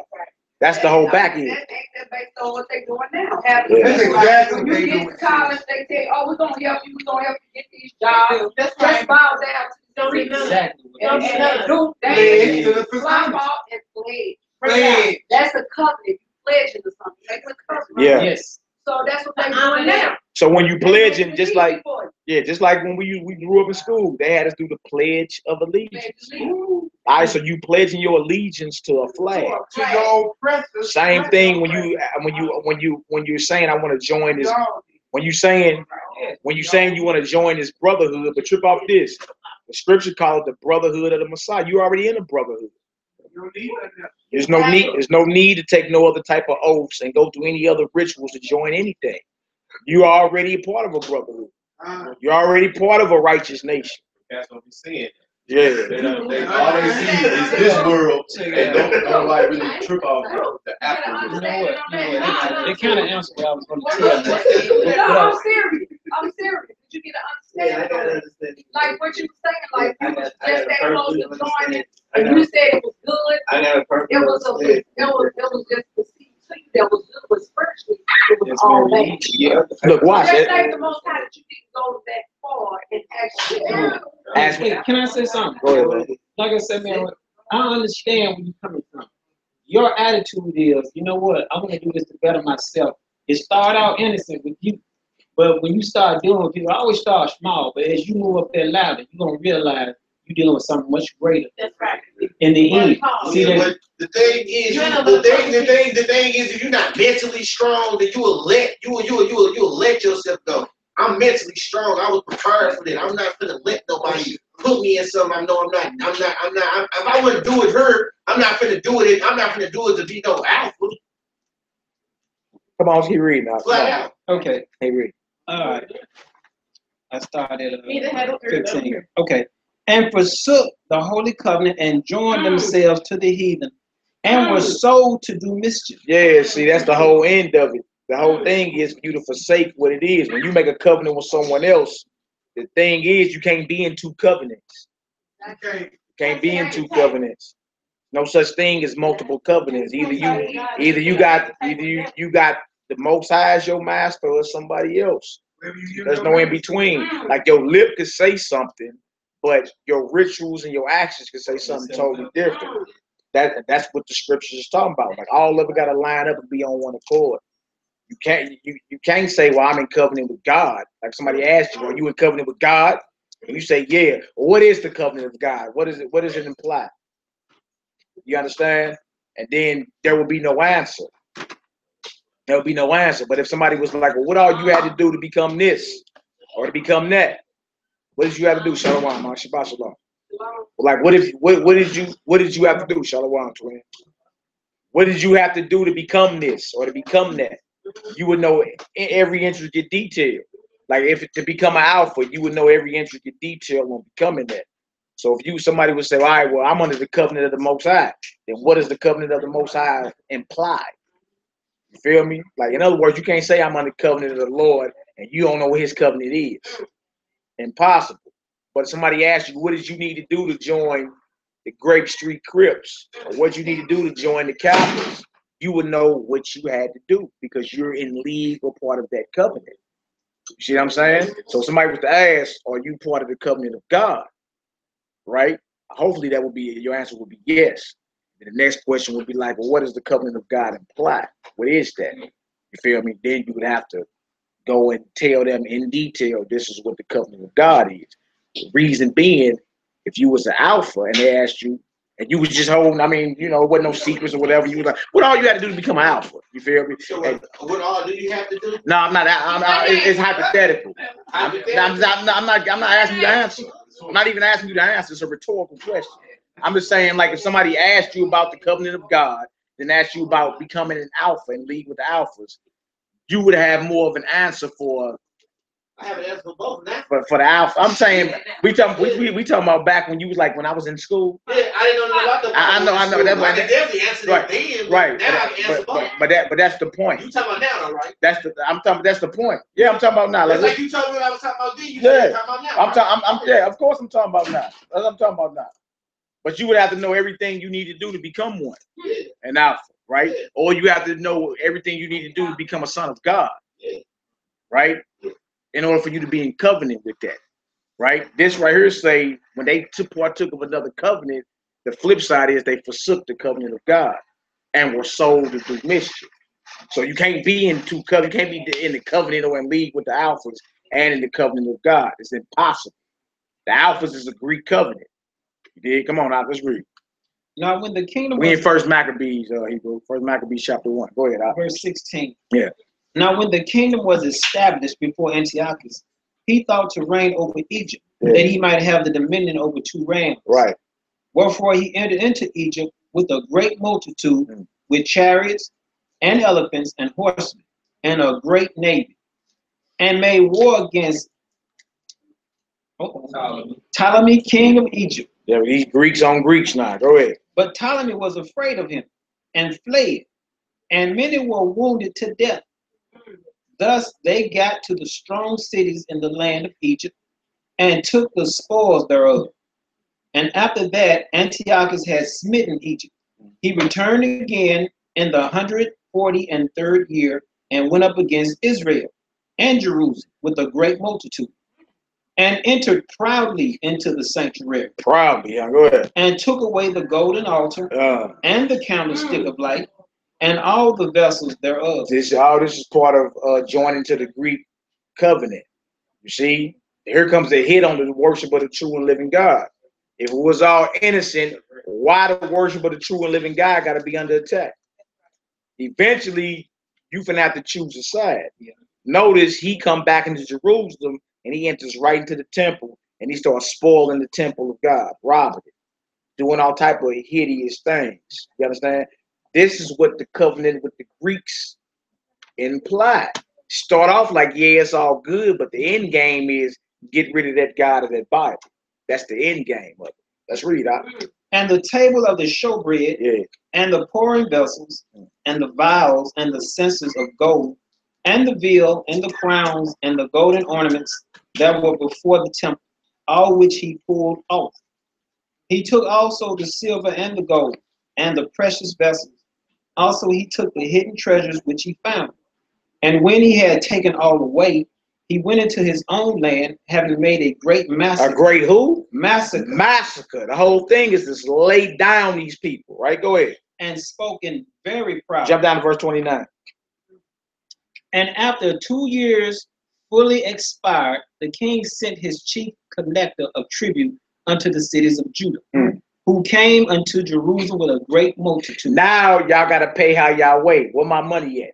Since I'm ruling y'all and y'all tributary to me, and y'all done came up under this Greek covenant, where my money at? Because y'all not Greeks. You got to pay your dues. So I'm going to send my chief collector or my accountant down there, tell them empty out them treasures. I need my money. See, it start off as fun. You got perks. Yeah. You feel That's me? right. It's a lot easy to go along with the evil, but the end game, get at their God and get at his people. That's the end game of it all. All right? It start off feeling innocent and fun, but the end game is you end up more of a Greek than an actual Greek. And you'll fight tooth and nail to defend it. Come on, Hebrew, let's get it. And spake peaceable words unto them, Uh-huh. but all was deceit. Come in speaking well, peaceable words, just like this heathen did with the natives here in this land. Came here speaking well, diddly do, neighbors, it's all good. Yeah, but I'm here for blood. That's right. See, I'm here for blood. Come on, now. For when they had given him credence, he fell suddenly upon the city and smote it very sore, and destroyed much people of Israel. And when he had taken the spoils of the city, he set it on fire, and poured down the houses and walls thereof on every side. But the women and children took they captive and possessed the cattle. Then builded the city of David with a great and strong wall, and with mighty towers, and made it a stronghold for them. So knows our women and children ain't exempt in this either. You feel me? It's wartime, and you know when the men get killed, they come in and have their way with the women and the children and indoctrinate them. What do you think they indoctrinating them in? Greek culture, a Greek covenant. You see, this is the end game of this Greek society that you want to join. Or our people, not even singling out anybody here, our people, period. You feel me? It's crazy. All this went down 2,500 years ago, and today it's Negroes that call themselves Black Greeks. That's crazy. After you read about all the atrocities and how they murdered our people the way they did. That's almost like saying, I'm a Black Klansman. Because they did the same thing. You see what I'm saying? The exact same thing. Yeah. Come on, Hebrew. And then put therein a sinful nation, wicked men. What kind of men? Wicked men. Wow. Come on. And fortified themselves therein. They stored it also with armor and victuals, and when they had gathered together the spoils of Jerusalem, they laid them up there, and so they became a sore snare. For it was a place to lie in wait against the sanctuary, and an evil adversary to Israel. Thus they shed innocent blood on every side of the sanctuary and defiled it. Wow. Insomuch that the inhabitants of Jerusalem fled because of them. You see, the real Israelites had to flee. Like it was a hit put down. by the controlling government, guess what? If you ain't down with what we doing, it's death for you. And y'all done heard about the New World Order? All this what we reading about that happened 2,500 years ago is coming back full circle. So a decision is gonna have to be made. You feel me? For the sake of peace and for the sake of, you know, living a little while longer, do you go against your God? That's the question. You see the end game for those that go along with it, still death. You understand? It's still you getting put down. So why not stand up and be honorable? That's what this whole feasting season is about that we're talking about. All right, but we got to lay the groundwork before we actually get to the brothers that stood up. And then you can ask yourself, which one am I? Am I the one that's going to say, I'm going to go along to get along because I got bills to pay and I want my career popping? Or you going to be like, man, I don't give a hell what's on the table. I'm going to stand up and do what's right according to the Most High. And even if it costs me my life, so be it. Sounds radical. Shorty can't eat no books. Shorty can't eat no books, B. Sounds radical, don't it? But you out here in these streets dying every day, getting shot every day. You're going to die anyway. Why not die for what's real? You dying anyway out here and got the nerve to talk about me saying, no deal, I'll die before I go against my God is radical. But you going to run out here and get your ass shot every day over nothing. I got a few more verses I'm coming to you. I'm coming right to you. Go ahead, Alex. Whereupon the city was made an habitation of strangers. Yeah. And became strange to those that were born in her. Wow. And her children left her. Her sanctuary was laid waste like a wilderness. Her feast was turned into mourning. Yeah. Her Sabbaths into reproach. Her honor into contempt. So you see the complete reversal. The whole thing of accepting Greek culture, it took us from gold to rust, from light to darkness. All for the sake of your present time, because you like, man, it's a little hard because we going against them. They all imposing their way. But you see, the whole end game is what? You're not the son of God no more. You're the son of the devil. There, at the end, you're the son of the devil. We got y'all. Because you ain't want to stand up and be honored. See what I'm saying? It's more, see, the thing is this. The Bible tell you none of us live and die unto ourselves.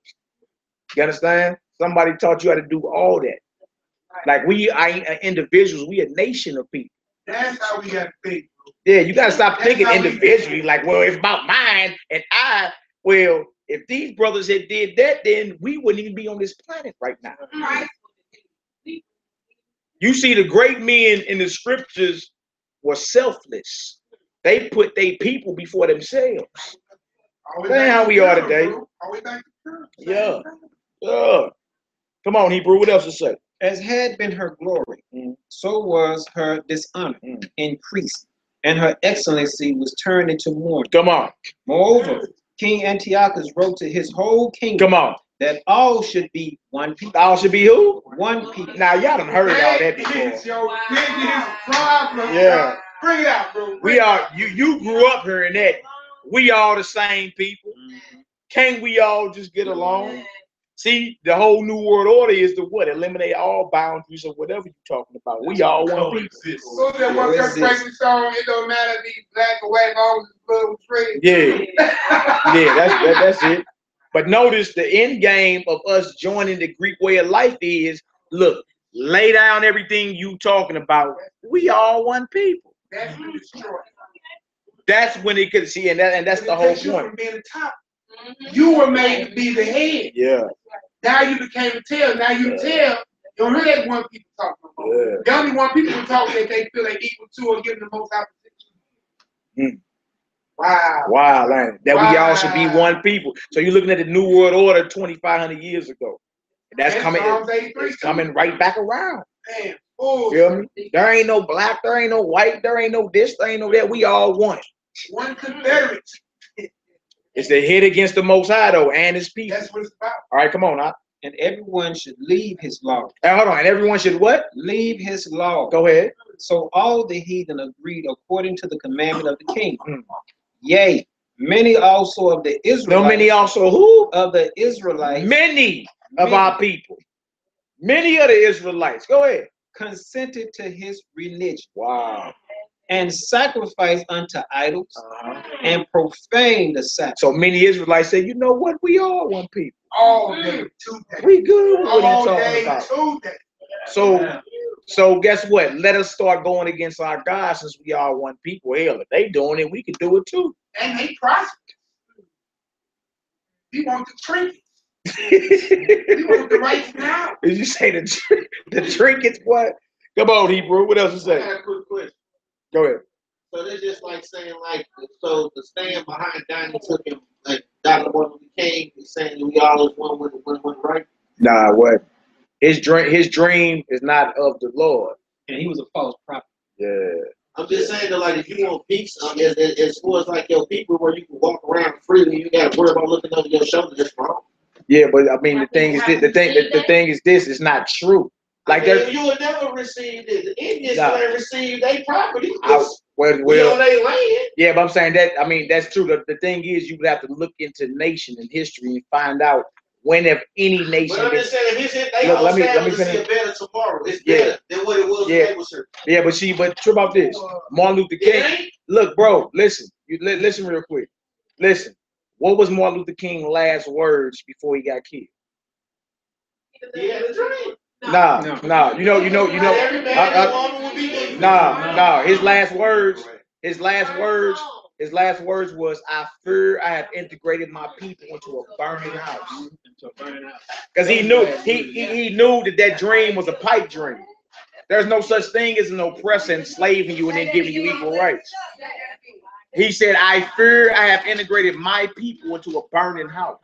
He also mentioned reparations. Now, when he started talking about pay me what you owe me, they said, oh, nigga, it's time for you to go. That's when it became a problem. Yeah, he started talking about reparations. King was embedded with the enemy, dog. You know what I'm saying? And when he decided that, you know what I mean?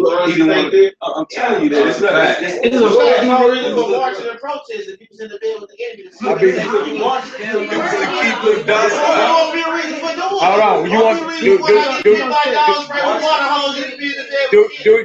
you want your answer? He's gonna tell you. Do you want your answer? Marching means you going to war, but at the same time, marching, protesting is the most passive act you take in any type of war. That's the softest thing you can do is go stand up in front of a bunch of niggas with guns and sticks, come out busting your head with a book in your hand. When black people got so tired, they said, I don't give a damn, I'm gonna die. Then all of a sudden he show up and everybody get cool. See, the government use him as a puppet to chill Jew. But when we get mad and we say, I don't give a damn if I get or die, the world says, oh, it's a wrap. It's over. So they go get this nigga and they make him stand in front of people so we can all get along. And he start getting them old feel good speeches and they be cool. Hey, not sure about this. Not sure about this. Any leader that the Most High send don't come asking nothing. That's right. They come with a straight up message, like Moses. Moses came with a message. Look, thus saith my God, let my people go, or else. He came asking for equal rights. You feel me? He came marching, which is a declaration of war, but ain't about that. You understand? If you strap with the power of God, you gonna holler at the leader of the nation and tell them, my God said this before hula hoop hell fall out the sky. That's right. So to make a long story short, that dream, I had a dream, right? It was a pipe dream, and he knew it right before he died. I integrated my people into a burning house. And on top of that, trip off this, if it was all about going to white colleges and black folk getting rich, Black Wall Street was already here and gone. Exactly. Hey, Martin Luther King already was going to white colleges. You feel me? It's like, it ain't like wasn't nobody doing that. It was already happening. Black Wall Street had already risen and fallen by then. So his whole dream and him being sent out there to pacify our people is not of the Lord. That's him being sent out by the government to do his thing. And he knew it right before he died, because he said, I integrated y'all into a burning house. Like, why would you brag about the keys to a burning house? Say you just got a new house, but it's on fire. You gonna brag about that? The very people that was his homeboys the one that helped get him killed, like Jesse. Yeah. His boy, they got him killed. Now look where Jesse is right now today. See, everybody that helped kill him, they all got paid. They got paid. If you look at the, that's right. If you look at the big picture, bro, if you look at the big picture, it ain't got nothing to do with customs. The government used puppet house Negro to keep us pacified, to make sure we don't get out of line. That's right. Because as long as they keep us in this dream to stay here, work here, and do like you said, become an alpha, we don't go back to our kingdom. They get to live rich. It's all about black folks. It's always been about you. It is billionaires pay trillions of dollars, make sure you want what you want right now. To be an alpha, become an engineer, stay in this system. You being comfortable. As long as your mind stay there, right? You being comfortable in service. You being taking the breadcrumbs off of their table. Never truly coming into your own something that's been established for you before you ever got here. They looking to take their birthright while they willing to rob you for yours and give you crumbs off the table and you cool with it. You know what I'm saying? You look in the Forbes magazine, they talk about the richest rappers. They millionaires. When we talk about people who can't even count. Look, I don't give a damn what trillionaire in this world, he'll give all his trillions up just to be you. But He'll give it up just to be you. That's like a little manual when you become like a manager over your store. That's where the managers happen. Not by force, but get people to do what you want them to do. By playing on their mission. Giving them what they think they want. You get pimped. That's the same thing what they do to us. We feel like we get it. Read down verse 51. Watch this. Watch this. Excellent breakdown. Excellent breakdowns on MLK. Now look, there's a scripture in the Bible that talk about his dream. And the Lord said, I ain't even sent him. Whoa. He prophesied out of the figment of his own imagination. Why? Because yeah, but we getting there. You gotta stay around and wait. Just keep this. You gotta stay around and wait. I feel like we can't answer 100 questions at one time. No, we back. This is what we're here for. We're here for dedication and the Greek culture and how it destroyed our people. That's what we're here for. Exactly. You feel me? Everything else we address when we get to it. All right, come on, Hebrew. Let's get it. Read down. The king has sent letters to messengers unto Jerusalem and the cities of Judah, that they should follow the strange laws of the land. Follow the who? Strange laws of the land. Nah. This is the only spot in the Bible you'll hear about following the laws of the land verbatim. You feel me? You'll find out if we just stay in line with the Most High, then these laws have no authority or dominion over us. But you hear people always saying, follow the laws of the land. 0 entries fine. You're going to find it in the Bible. This is the only spot you're going to find it. And notice they called it strange laws of the land. Strange because it had nothing to do with the covenant of God. Now, the Most High do tell us to keep ourselves in order while we amongst our oppressors. But you do that by keeping his commandments. You feel me? There ain't nowhere, if you get in any Bible app and type in laws of the land, follow the laws of the land, 0 entries found. That means you made that up. 0 entry found, no matches found. That means you made that up. Right? And we see that the spirit behind all that is to get you off the laws of your God. Come on, Hebrew, what else to say? Go ahead, Doc. And forbid burnt offerings and sacrifice and drink offerings in the temple. And that they should profane the Sabbath and feast festival days. These are the laws of the land getting passed down. Stop worshiping your God, in other words. What y'all gonna do? And pollute the sanctuary and holy people. Yeah. Set up altars and groves and chapels, church, of idols and sacrifice swine's flesh. Sacrifice who? Swine's flesh. And unclean beasts. Now y'all realize that the attack on the people, because we are the temple of the Most High. It just said it right in there, and profane the people. You see? Go ahead, Al. I'm just tripping over this 2,500 years today. Bro, set up altars and groves and chapels of idols. That's all over right now. You walk outside the left. She went right across the street. Just all day long. Chapels, idols. And bro, you see these crosses on these churches. It's a church. These stained glass, bro. Frightfully accurate. 2,000. So we can say that our people have been successfully Hellenized. Successfully Hellenized. converted into Greek culture. What do they call that conference they have for the fraternities and sororities every 4 years? Pan-Hellenic Conference. Hell. You got all the Catholics and the Albans and all the brothers and all these niggas come and pay homage to these white people. Yeah. They come pay homage to these white people organizations where they got their stuff. But you know what else y'all can show research too? The first black Greek fraternity in the United States of America wasn't the Alphas, Kappas, none of that. It was called the Boule. Yeah. Look up the Boule, B-O-U-L-E, and you tell me if they were some revolutionary brothers that was about the redemption of their people, or was they about holding up Greek culture and society and uplifting the white man? Boule. Boule. The Boule bootlickers. The Boule bootlickers, yes sir. Yeah. Look up the B-O-U-L-E, the Boule. Look them up. You gonna be like, man, this is the first black Greek fraternity in America. And most of your high-ranking Negroes in America today that you see deemed successful are part of the what's called the Boule. Yeah. All of them. They're part of the Masonic Lodge. Yeah, and they Mason, and they Masonic, which means that's another brotherhood, Yeah. another fraternity. To which, when you get to the 32nd to 30th degree, you gotta acknowledge Satan is God. That's right. Come on, man. You start as you want to be an alpha, right?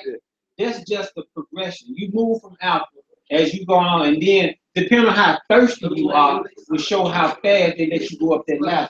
But in the end game, bro, you realize all your life and everything you've been worshiping Lucifer all along. You've been giving everything and all your dedication and your life to him. That's gonna hurt your feelings. Now, this is deep. All your high-ranking preachers and pastors, I'm sorry, your pimps, these I'm saying things. All your high-ranking preachers and pastors, they're all Masons. Yeah. Ones that make it. They've been sold out. They have no problem leading their people into hellfire because they sold. For the sake of benefits. Just for a little and money. for the sake of what for the sake of living a little better. God forbid you back on the bus. Or God forbid you back in the ghetto with us black common folk. You feel me? So it's certain people that will fight tooth and nail to hold on to a certain status that they've obtained through these secret rituals and these organizations. And you look at it like, dang, what's bad with it? But the end game is for you to totally be not in subjection to the covenant of your God. You forget your God, his way, and that would make you an enemy of him. Yeah, come on, let's keep reading. We're gonna read that. Yeah. Go ahead, Al. That they should also leave their children uncircumcised and make their souls abominable with all manner of uncleanness and profanation. To the end that they might forget the law. So the end game of Greek culture is what? To forget the law. That's the end game. Now trip off this. Any of these cats in these Greek fraternities or sororities, if you was to ask them about the bylaws and all that of being a Kappa or Alpha, they could run that down. If you was to ask them about the covenant of God and the laws of God, zero entries fine. They know nothing. So Greek culture is about making you forget the laws of the God of heaven and earth. That's the end game of it. It start off, of course, it can't come at you with smoking fangs and horns in their head because you'll stay away from it. But if it come at you, nice and smooth and promising you stuff, then you like, yeah, I don't see nothing wrong with it until you're trapped. That's the thing. And look, what they offering now ain't nothing more than what they was offering back then. Same exact thing, but the end was that what? You become an enemy of the God that created heaven and earth. And your children. Yeah. How you teach them. Yeah. Come on, Doc, let's get it. Watch this. Okay, got this second witness, Leviticus 20 and 25. Bring it out. Abominable.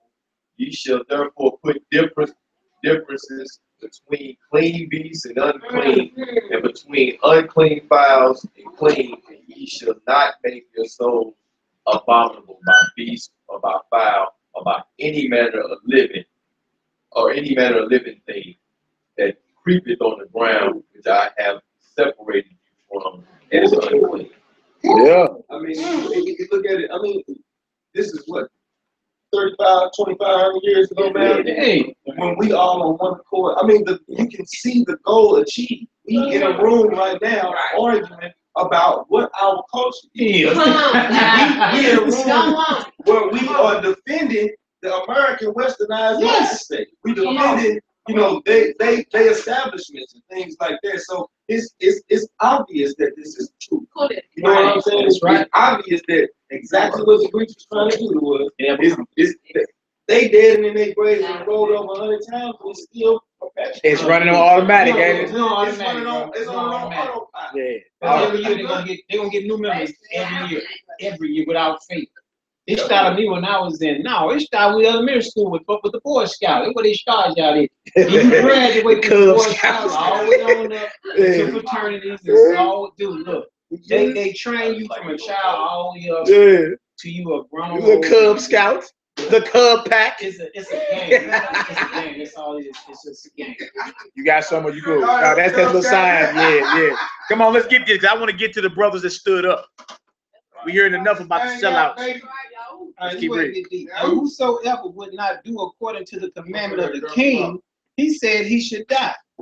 So and the self, bro, right up here, right up phone. Oh crap! That was it. Okay, we read that verse again and say what? It says, and whosoever would not do according to the commandment of the king, he said he should die. That ain't New World Order full effect. Antichrist and all that. What we see here is a foreshadowing of what's coming. So we can never say, well, we ain't got no example of no type of Antichrist and none of that. Antiochus Epiphany, that wicked heathen right there, the evils that he brought upon Jerusalem when he came up in there, he's a precursor to what you know is the Antichrist that's on his way. Trump just declared Jerusalem as the capital of Israel, and they about to move the United States embassy there. Everybody going wild because they know the next step is what? It got to be war because they finna blow up some type of Al-Aqsa mosque and put a temple on top of that, on that Temple Mount, and somebody finna have to step up in there and declare themselves as God in the temple of God. The son of perdition. You see what I'm saying? That's why the whole Muslim world going crazy. They're like, Trump just did what? But he just declared Jerusalem the capital of Israel, and America is moving their embassy to Jerusalem.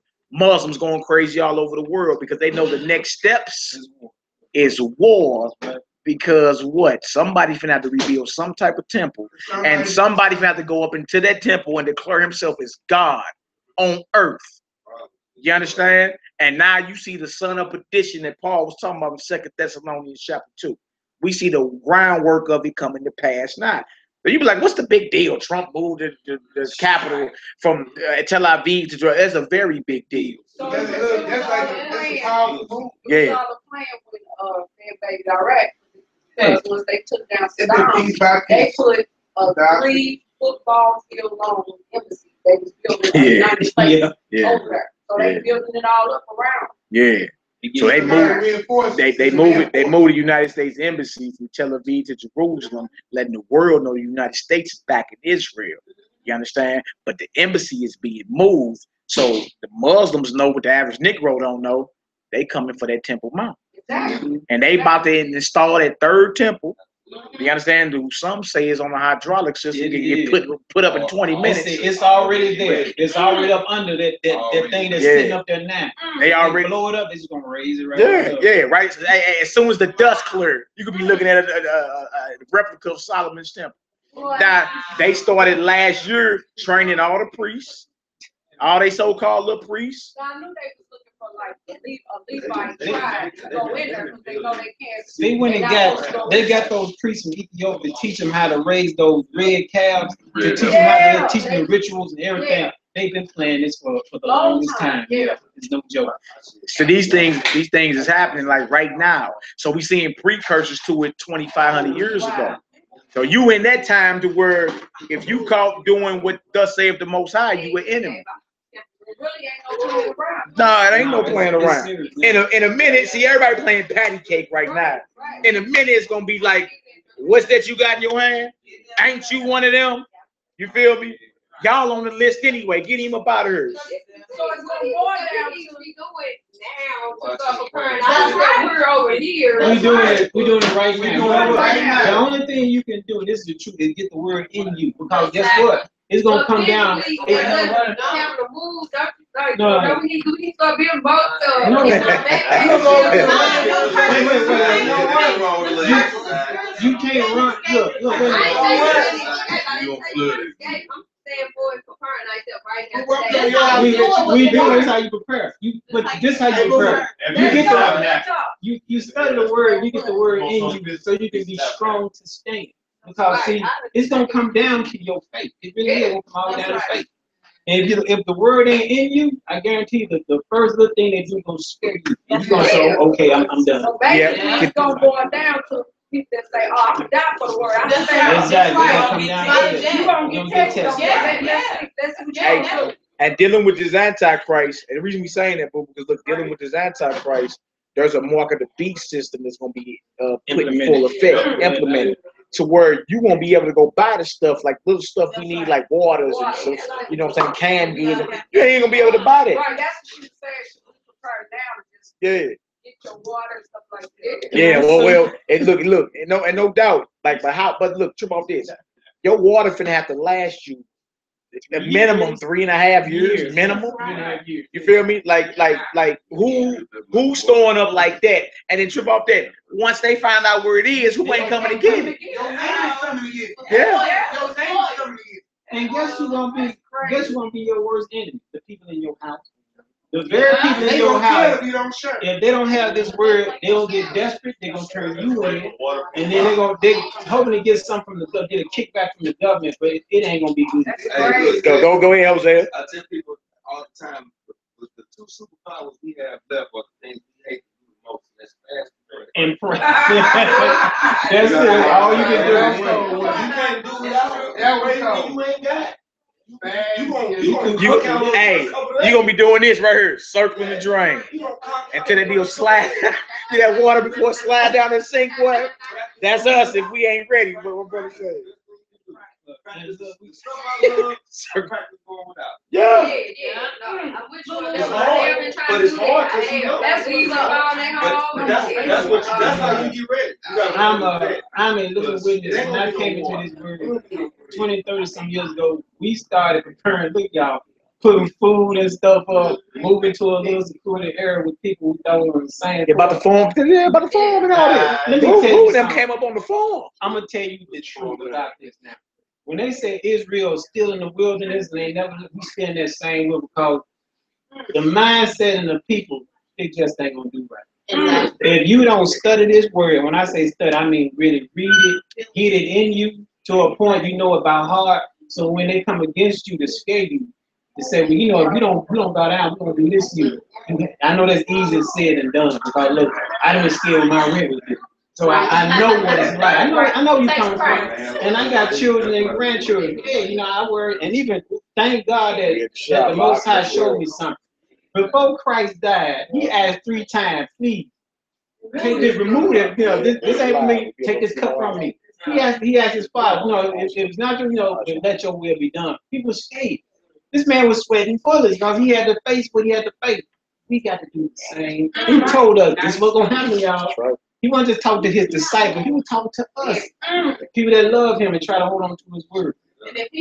And man, like I said, if you got children, Lord have mercy. It is not easy. We gotta do it. Yeah, I mean that's human nature to try to prepare for any type of disaster that's coming. And what the brothers and sisters is going into is like, look, they ain't even got nothing physically that we can prepare for what's coming, other than us prepping spiritually by denying self. You feel me? Like for real, if you had to go a week without eating and drinking right now, could you? Ask yourself that. Some of us could, and we practice on the regular doing it. You feel me? Some of us practice like going without. You deny yourself for 96 hours. You know what I'm saying? That's 4 days. You dig? Like, so we got to start doing that. Certain lusts that we like, certain things that we like to do, certain things we like to eat or whatever. You feel me? Then start denying. That ain't like in that you get your power. You get your power in that. All your vices that you know you have, then the thing that you need to start praying over and fast over like right now. That's the hard thing to do. Yeah. Certain things that we like to do, like our party favorites. Some brothers like to get together and throw that Remy back, and you feel me? It's time to start denying ourselves because these days is coming.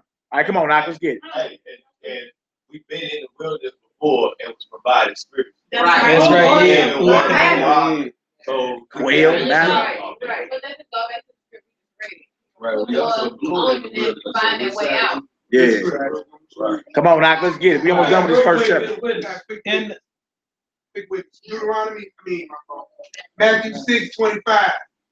Therefore I said to you, take no thought for your life. Take no what? No thought for your life. What ye shall eat, or what ye shall drink, nor yet for your body. That's right. What ye shall put on. It is not the life more than meat, and the body than raiment. Behold, the fowls of the earth, for they sow not, neither do they reap, nor gather into barns. Yet your heavenly Father feedeth them. That's right. Are ye not much better than they? That's right. There go your answer right there, baby. That's right. Yeah. The most High feed the birds, the fowls, and he provide for things that are lesser value than you. We ain't got nothing to worry about. Hey, trip off this though. Trip off this. The brother Elijah, the prophet. Elijah, when he was on the run. The birds, baby. Birds. Most High made birds can bring him food. You feel me? Like it comes down to, do we have that type of faith? And then after that, he went on a 40-day fast. 40 days, 40 nights, he ain't drink nothing. Like, nigga, I'm in the spirit with the Most High. That's how we gotta be ready. We gotta prep ourselves and look within. Look within and be like, you know what? We got the examples and we know we can do it. We already got the victory. We just gotta stop being scared and apply this. You feel me? Because these days is appointed. These days are here. You got the tic-tac master, Donald Trump, the orange pervert, running these United States right now. That boy dropped a bomb called the mother of all bombs on the caves of Afghanistan. The biggest bomb in the United States arsenal that's non-nuclear. He said, "Oh yeah, go drop the bomb." It's called Moab. And then A week early, shot off 59 missiles into Syria. You see what I'm saying? Declared Jerusalem. That man, look, this man ain't playing no games. Like it's going down. So if you're not prepped for your entire reality to change, you fooling yourself. That's what's coming. You liable to wake up tomorrow, and that little money that everybody tripping off of be monopoly money rolling right down the street. Because it already ain't worth nothing. You wake up tomorrow and it could be sirens going off like, man, that World War III done kicked off. Kim Jong-un and launched some missiles over here. Everybody head toward the bunkers. Russia and Iran done invaded. Yeah. And then at that point, everything you know is life is off the table. Everything you know is life is off the table. Your whole reality gonna change. You think you gonna be worried about car notes and mortgages then? You ain't gonna be worried about none of that. But see, if you're not prepping yourself now to go without, you're doing yourself more of an injustice than anything. You gotta prep now, man. Sounds radical, but that's the best thing for you. All right. About having a room full of gold, but it ain't worth it. What you say, boy? Got a shed full of gold and can't buy nothing. Come on, Doc, let's get it. In the self-same manner wrote he to his whole kingdom. Yeah, where we at? 51. Y'all listening over there? What's up with y'all? Y'all, Nee got his own little corner going over there. Over there, he hawing. Yeah, he keep him a corner going. Come on, Hebrew, let's get it. In the self-same manner wrote he to his whole kingdom and appointed overseers over all the people, commanding the cities of Judah to sacrifice city by city. Then many of the people were gathered unto them, to wit, everyone that forsook the law. And so they committed evils in the land and drove the Israelites into secret places. See, so those that's under the covenant who rejected the Greek lifestyle was on the run. Right. Feel me? That day is coming back for us. We're gonna be on the run. You feel me? They already got some of us already in their system. You feel me? Color coded, right? Red, yellow, blue. Like the brothers that's threats, you right out the gate, get him off the streets. Yeah. And they know where we at because guess what? There we are right there. Oh yeah, we ain't hiding. We ain't hiding. This is what it is. It is what it is. You got your facial recognition, yeah. Wide head, yeah, in the flesh. Yeah, I really know where we at, man. We came around. Let's see if they can hear me. And drove the Israelites to secret places, even wheresoever they could flee for security. Which means for comfort. Wherever you can flee for comfort or safety, you understand? That's what we was doing. We was on the run. Y'all little jokers gonna get tightened up over there, man. All right, go ahead, Hebrew. Now the 15th day of the month, Caslu, in the 145th year, they set up the abomination of desolation upon the altar and builded idol altars throughout the cities of Judah on every side. So what they did was put the altar of a false god on the altar of the Most High. That was the abomination. You bring in the worship of another god into the temple of the Most High. That's what they did. And that's considered the abomination that make it desolate. That same type of thing is coming back around because remember, you the temple. You understand? You the temple. So put something inside your temple. Man, look, it's already inside there. If you part of some false worship, it's running on automatic. If you already in the Greek culture, you already a walking abomination. It is what it is. It's running on automatic right now. So notice they said it was called the Abomination of Desolation. Right? Go ahead. Right now, we in that month right now. This the month that we in right now. We in the biblical month of Caslu or Caslev. But this was the 15th day of Caslev. Right? Which would have been 10 days before Tuesday. Tuesday was the 25th day of Caslev. This Tuesday just passed. 10 days earlier, 2,500 years ago, they set up the Abomination of Desolation on the altar of God in Jerusalem. Forced their way of worship on us. See that? That's what this whole thing is about, dedication. All right, come on, Hebrew. And burnt incense at the doors of their houses and in the streets. And when they had rent in pieces the books of the law. And then did what? Hold on, did what? Rent in pieces the books of the law. So they tore all the Bibles, all the scriptures. This is gonna happen again. Now see that? They tore all the scriptures in half. They tore them in pieces. You see what I'm saying? So it's going to happen the same way. If you caught with a scripture, you're going to be looked at as a terrorist. Their whole thing is to what? Get rid of this Bible right here. It wouldn't be the first time they attempted to do it. Set it on fire, do all type of stuff. Yeah. Ezra the 14th. Yeah, come on, Hebrew. Which they found, they burnt them with fire. Yeah.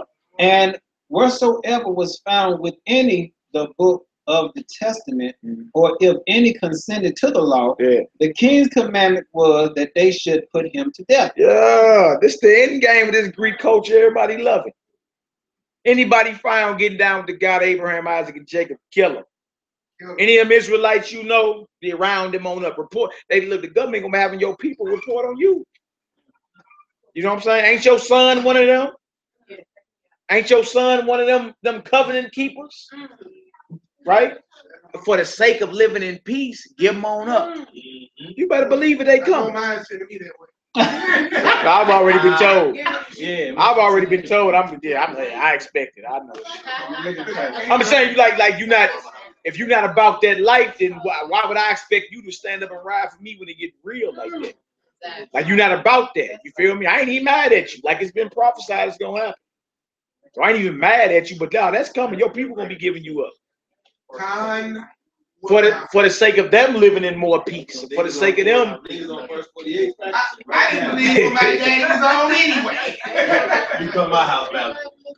They're gonna be all right. Hey, if it's still there, bro. If it's still there. I set you at your little hideout spot. These are the days we in, man. So I'm talking about men, women, and children got to be strong in these hours. Because you see, when the hit go down on the nation, nobody's exempt. When slavery kicked off for us, was the women exempt? Or was we both on that ship together, them boats together? You feel me? With the children. You feel me? So it ain't like you be like, well, that's for you men because y'all look radical. Y'all ain't got no jobs or nothing. No, everybody gonna get hit. Everybody that's part of this people gonna get hit. All right, come on, Hebrew. Thus did they by their authority unto the Israelites every month, to as many as were found in the city. Now the 25th day of the month they did sacrifice upon the idol altar, which was upon the altar of Yah. At which time, according to the commandment, they put to death certain women that had caused their children to be circumcised. See, so look, our sisters get put to death because they decide, you know what, I'm going to keep the covenant of the Most High. So then you become a target by the establishment too. You do what? You part of the covenant. You believe in all this or whatever, and you stand up and you start executing that. The women get put to death too. That happened in the past too at the wall. The women off the wall with their babies. So my question to anybody in here, how is the Greek culture benefiting us anyway? How? So this get deep, man, right here. How is the Greek culture benefiting you when the end game is to wipe you and your God out of existence? What benefit are you getting? A job? Yeah. Some health insurance? That ain't no benefit if you talking about destroying my God and his people. What kind of benefit are they offering you? And you saying, yes, yes, sir, may I have enough? Nah, there ain't no benefit. All right, come on, let's get it. Now this is what we're dealing with here.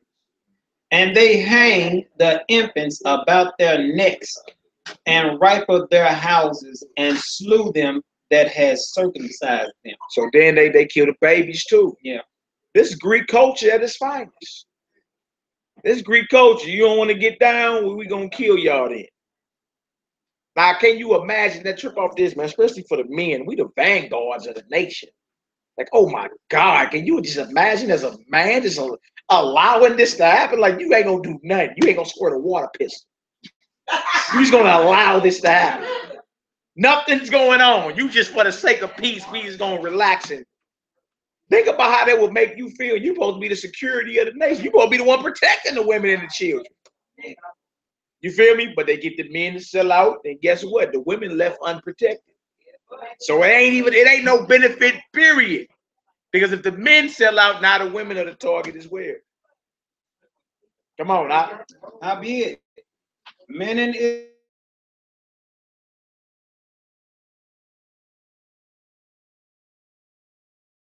they chose rather to die. You see that? You see that? So it was many in Israel that was like, look, we're not going against the Most High.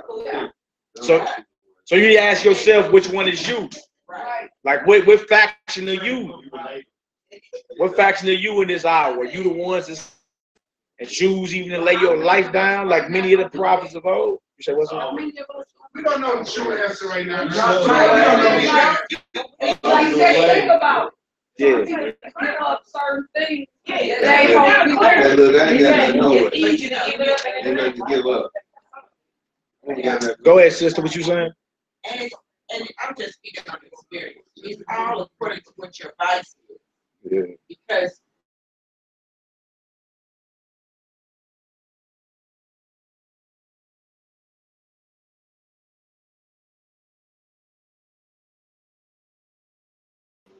you're gonna have to make it go with victory. But she just stopped. Yeah.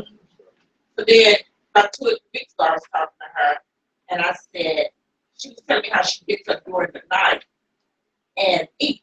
And I said, you need to stop that. I said, the only way you're not gonna feel hungry is that you're dead. So let yourself get hungry and feel it. Do you know she said them biggest nagged her all night about that food? She said it was hard to let herself get hungry and to give up some cigarettes and weed and experience. So you got to find what your vice is. But see what hers, she thought it was the cigarettes and the weed, but it wasn't. It was the food. It's the food. She said she didn't sleep that. She said the thing was coming at her so hard. They tell you about that tonight. He's not. It's the only way they can come up by fasting and praying. He said that part of their curse was going to be that they was going to hunger and thirst. And that's what Christ was saying with the disciples. Like, how come these couldn't come out? He said, these kind only come out by fasting and praying because they hungry. And then you get into that testimony movement and it tells about the spirits that tried with me. Strive against strive against the spirits. You got all the different spirits. They dwell in different of your energy. Right. Your heart. That's why the fasting is so important. So you get fasting is everything. Y'all need to get that. Fasting is everything. It's the 12, if you said it's 12, 12, I gotta get that.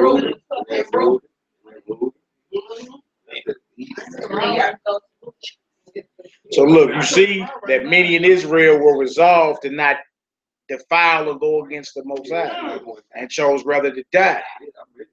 You know what I'm saying? I mean, but each individual got to make that for himself.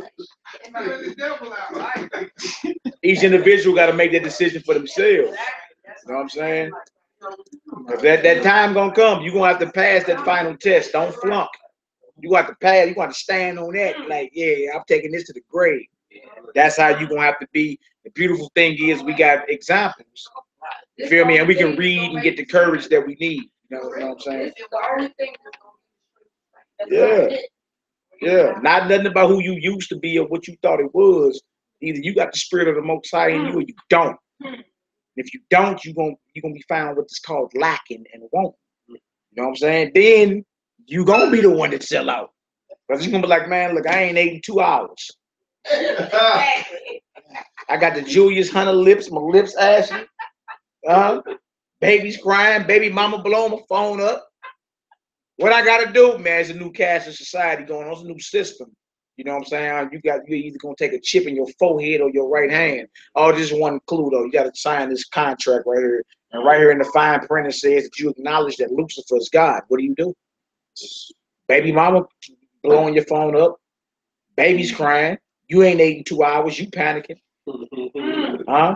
No more money. You feel me? Because when the market of beast hit, everybody from the streets to Wall Street don't feel it. Every thug nigga on the streets and every corporate broker on Wall Street is going to feel it. You feel me? And then the decision gonna be, you get down with Lucifer and his new world order, or you gonna stand. It's real easy to make that. It's real easy to make that boast on a full stomach. We just ate chicken. What we just finished eating some chicken, drank some soda. It really easy to say whatever you gonna say. Nah, you feel me? And go ahead, bro. I did learn something, y'all.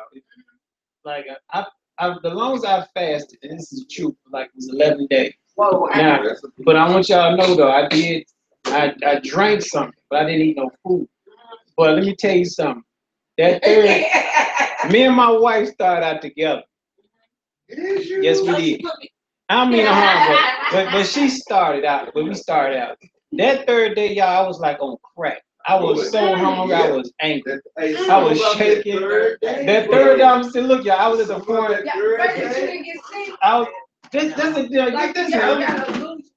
I got kind of crazy that third day. I couldn't sleep. I couldn't do nothing. But that fourth day, it was like I was reborn. Do you know after I didn't eat for the fifth day, y'all, I was like brand new. I mean, you roll with it, yeah. Like that.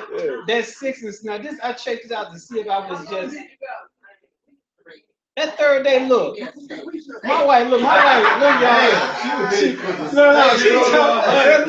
That third day, she looked at me. She said, "F this, I'm getting here. MF is fake. And y'all ask, you can stay here or you can go eat with me." Man, she went along at the. I said, I'm gonna see this through, man.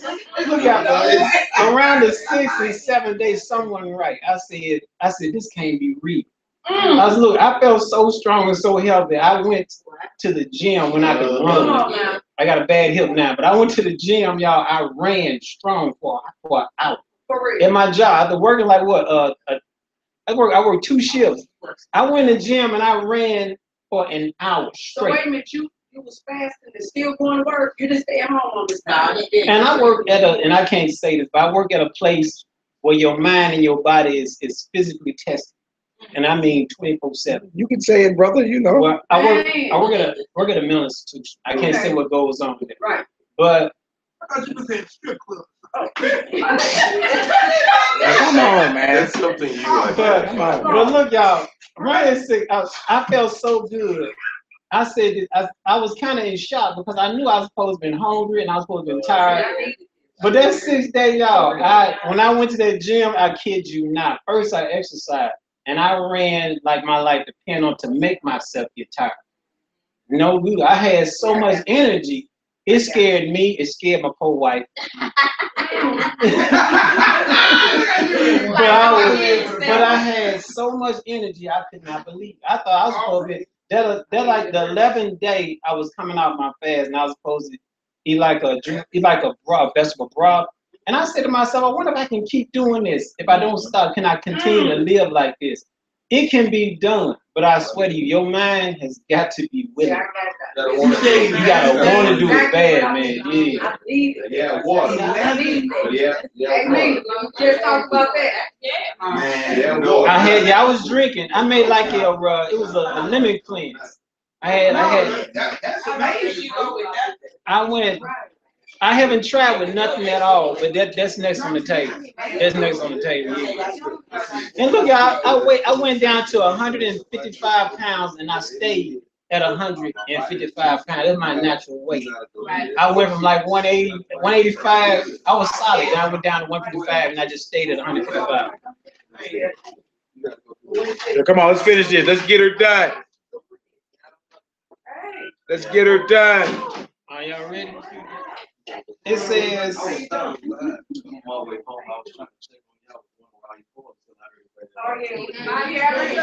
sure y'all was okay. That's all. Y'all good? You want to stay, brother? I got it. I got kids recording. Oh, okay. So if you want, come on back, man. You know. I appreciate you talking about checking on me. Always. We hold it down. Hey, Matt. He say about that. All right, for sure. it says that they may not, 63, that they may not be defiled with meats, and that they might not profane the holy covenant. So then they died. And there was very great wrath upon Israel. Y'all over there, y'all on corner just yapping. Yeah, over there talking. It's all good. Look, many died in Israel, right? Great mourning, great wrath. You need to go into chapter 2 to get the story on the brothers, the riders, the brothers that stood up and was resolved to go against Greek oppression and Greek tyranny, because they saw the end game was what? To make us get away from the worship of our God, in which defiles us in the end. You feel me? And they wasn't playing. They was killing men, women, and children. So in the end, becoming a Greek didn't benefit us, not an iota. And that's a Greek letter, iota. Didn't benefit us not one time. Did? Let's get into chapter 2, because if you got to sell out, you naturally gonna have the brothers that's gonna stand up. We may be few and far in between. You understand? But when you talk, when this deal really hit the fan, you gonna see the test of men's character, test of sisters' character. You gonna see it. You gonna see it. Some of the people you perceive as real strong gonna be selling out, checking out of here, making excuses for going against the Most High. The question is, which one are you? Feel me? Maybe you just sit down tight. I don't know. Yeah, maybe you just sit down. I mean, we the stand-up type, but maybe you just sit down type. Let's see. Chapter 2, verse 1. Let's read, Hebrew. In those days arose Mattathias, the son of John, the son of Simeon, a priest of the sons of Jerib, from Jerusalem, and dwelt in Medin. Yeah. And he had 5 sons. He had how many sons? 5. Johanan, called Cadiz, Simon called Thasai. I mean, you got nicknames today. You know what I'm saying? Like we got nicknames. That's how you know we these people.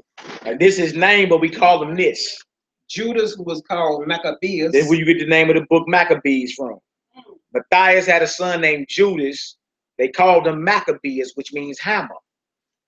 Name actually means hammer. All right? Come on, Hebrew. Eleazar called Avaran, and Jonathan, whose surname was Aphus. All right, so in these days, Matthias, who had 5 sons, right? He stood up. All right? He ain't go duck and hide. He stood up for what was real. All right. Now you see all this wickedness going on with our temple. If this is called a feast of dedication to dedicate the temple, what extreme means you think they had to go through? Like you got to dedicate the temple back to the Lord. You feel me? They done profaned the temple. All right, come on, Hebrew. And when he saw the blasphemies that were committed in Judah and Jerusalem, he said, "Woe is me! Wherefore was I born to see this misery of my people?" You see what he said? Woe is me. Like I ain't happy to be living and I'm looking at the misery and destruction of my people. That ain't our mindset today, though. You feel as long as it ain't bothering you, you cool. This brother say, look, woe is me. Meaning destruction to me. Why am I even alive to see the misery and destruction of my people? It ate him alive. Not you today, though. Not you figure as long as you find Everybody else. it don't matter what nobody else got going on. I got mine, better get yours. Is that the spirit of how the Messiah rock, or even the spirit of the Most High's Father? No. Or did he say greater love have no man than this, that he laid down his life for his brother? How could you ever build a nation with that mindset? You can't build no nation with an individual mindset. Man, look, these heathens came over here, bro. The first trip on the Mayflower or whatever, man, it was 108 of them? 80 of them died. 80 of them died off that first boat. How many so-called Americans is it today? Over 300 million. What is you talking about, man? You can't even rock no type of nation, nothing trying to be an individual. They even knew that. Majority of them died when they first got off that boat. And what, 400 years later, it's over 300 million people that identify themselves as an American. Oh, okay. Come on now. And of the holy city, and to dwell there. Go ahead. When it was delivered into the hand of the enemy, and the sanctuary into the hand of strangers, her temple is become as a man without glory. Yeah. Her glorious vessels are carried away into captivity. Her infants are slain in the streets. Babies slain in the streets. Go ahead. Her young men with the sword of the enemy. Yeah, hey, today we still getting gunned down, Yes, right? sir. Yes, we got babies being slain, abortions, right? Yep. It's still going down. This thing is running on autopilot right now. Come on up. What nation had not had a part in her kingdom and gotten of her spoil? I mean, everybody done enslaved this people. That's right. Everybody that had dibs in on Jerusalem and did her children a certain way. Come on up. All of her ornaments are taken away. Of a free woman, she has become a bond slave. Hold on, who? A bond slave. You trip off that? Now you can't even talk about your whole history ain't no type of slavery. And you talking about you a brew? Our whole history been in and out of slavery. Right. Come on, Hebrew. And behold, our sanctuary, even our beauty and our glory is laid waste. And the Gentiles have profaned it. To what end, therefore, shall we live any longer? He's like, ain't no reason to be living. You feel me? The worship of my God is extinct and my people are destroyed. What's the purpose of living? That ain't even your mindset today. Stop it. Stop it.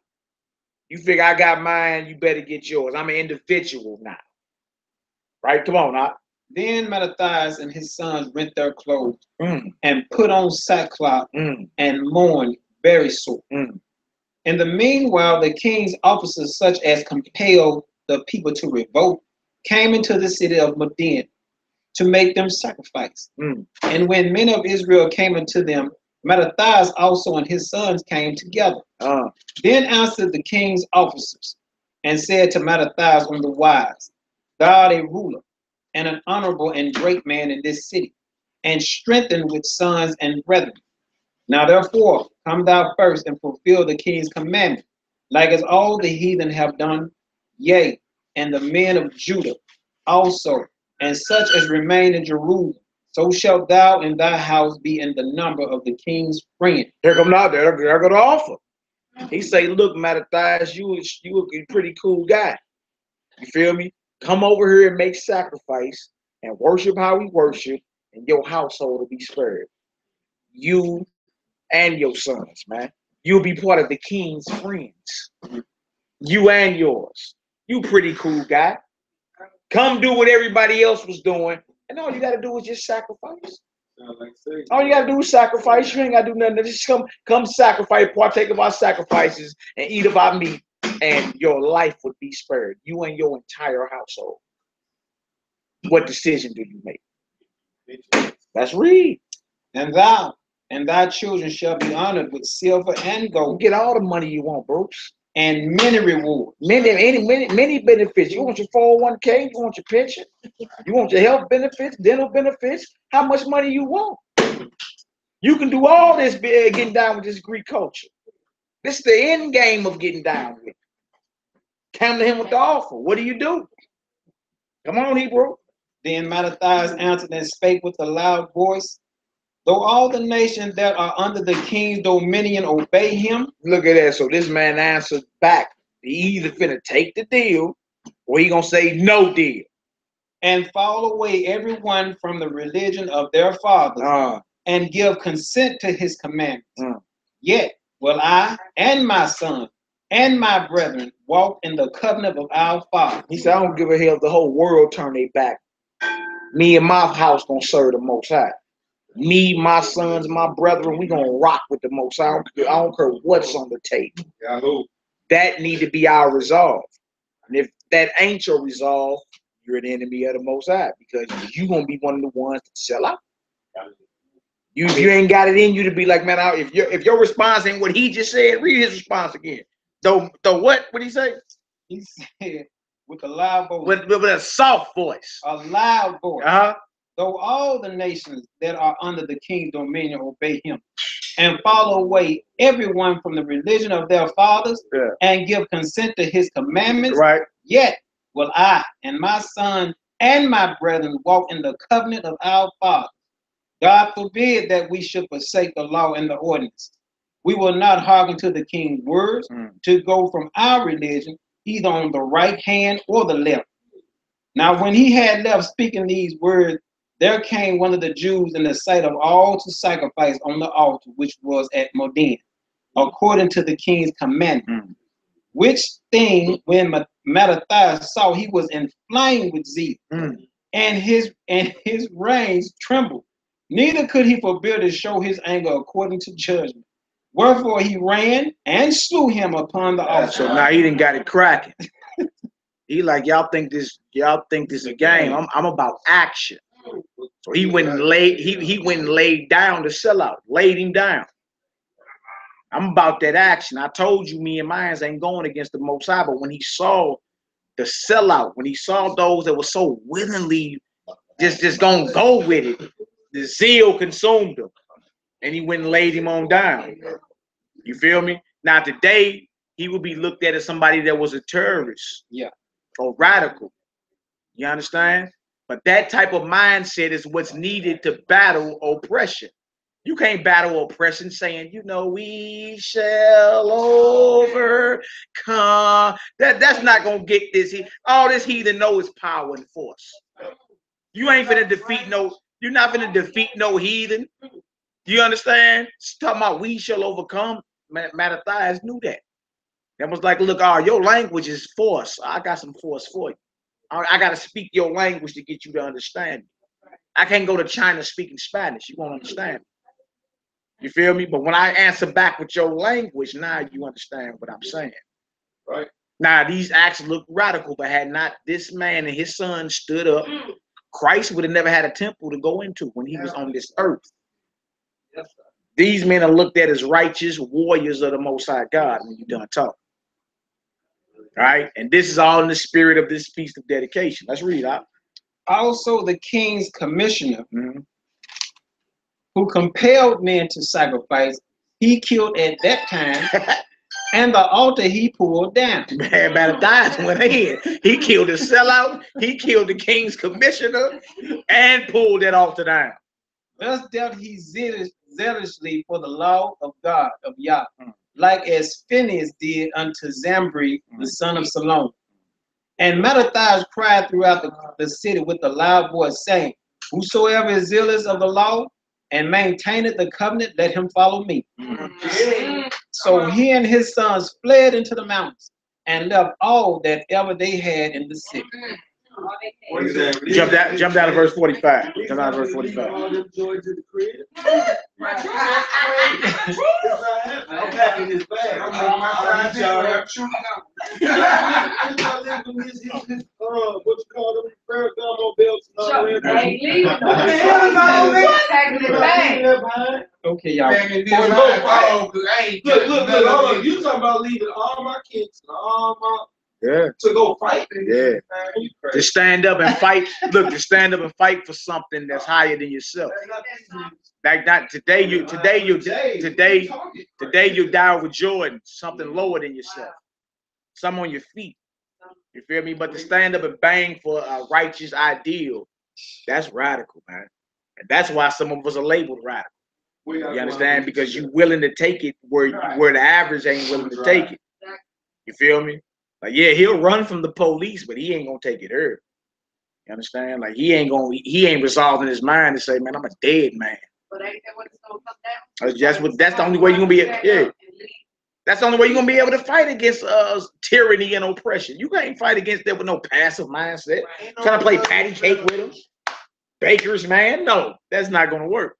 That's not gonna work. He gotta know that look, you just as radical as him, if not more.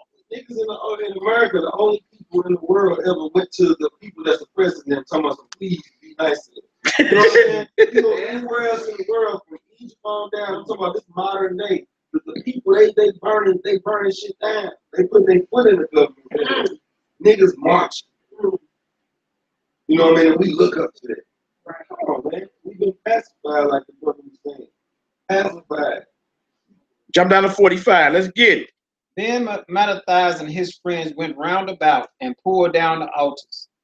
And what children soever they found within the coast of Israel uncircumcised, those they circumcised violently.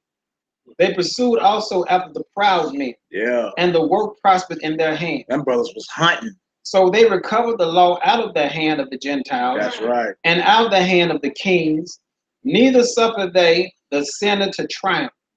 Now, when the time drew near that Mattathias should die, come on, he said unto his son, he on his deathbed. Now had pride and rebuke gotten strength, and the time of destruction and the wrath of indignation. Now, therefore, my son, be ye zealous for the law. Be what? Zealous for the law. Zealous for the law. He let it be known on his deathbed. Y'all be zealous for the law of the Most High God. And give your lives for the covenant of your father. And give your lives for who? The covenant of your father. Now we go all the way back to chapter 1 when it was wicked men who made a covenant with the heathens. Now we right on back full circle.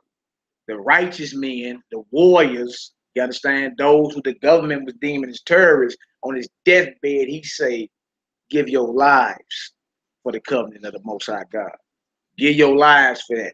Meaning dedicate your life to this righteous principle right here. You understand? And if you're looking for what's eternal, why not? Everything you hold on to is temporary. Everything you hold on to is temporary.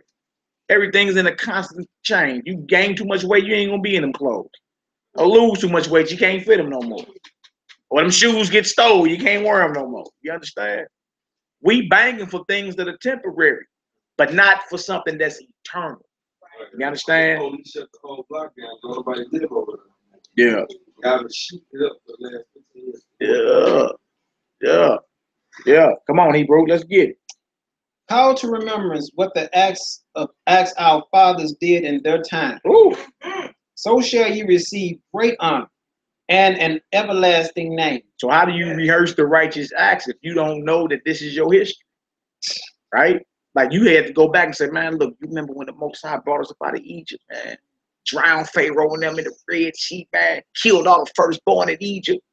Brought us up out of there. Like you have to go back to the history of Israel and show how God, time in and time out, was doing divine intervention the whole time. So he said, if you call that to mind, you're going to have great success. Like he was with your people then, he'll be with you now. Come on, Hebrew. Was not Abraham found faithful in the temptation? And it was imputed unto him for righteousness. Joseph in the time of his distress kept the commandment and was made Lord of Egypt. He said Joseph, when he was in slavery, kept the command of the Most High. You see, the end game is what? He became Lord over Egypt. So it's in all our benefit to keep the covenant of the Most High, because the end game is what we're looking for. Come on, Hebrew. Beneath our father, in being zealous and fervent, obtained a covenant of an everlasting priesthood. Yeshua, for fulfilling the word, was made a judge in Israel. Caleb, for bearing witness before the congregation, received the heritage of the land. And he wasn't no Hebrew, was he? Was Caleb a Hebrew? Yeah, Caleb. All heart. His name means all heart. Yeah, Caleb. Okay. Yeah. David, for being merciful, possessed the throne of an everlasting kingdom. Yahoo. Elias, for being zealous and fervent for the law, was taken up into heaven. Ananias, Azarias, and Misael, for believing, were saved out of the flame. That's Shadrach, Meshach, and the bad Negro. Yeah. Daniel, for his innocency, was delivered from the mouth of the lions. And thus consider ye throughout all ages that none that put their trust in him shall be overcome. Right out. Fear not. Let that be the testimony. Then the words of a sinful man. Hold on, he say fear not. What? Fear not. Then the words of a sinful He on man. his deathbed, he said, don't fear the words of a sinful man.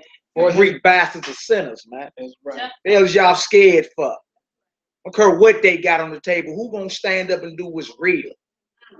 That's scared of the average Negro. Oh my God, why is he talking like this? Is it that serious? Yes. It's serious as nut cancer. Very serious. Who gonna stand up and do what's real? Who gonna stand up and do what's real? Or you gonna play patty cake with the devil till you get thrown head first in the lake of fire?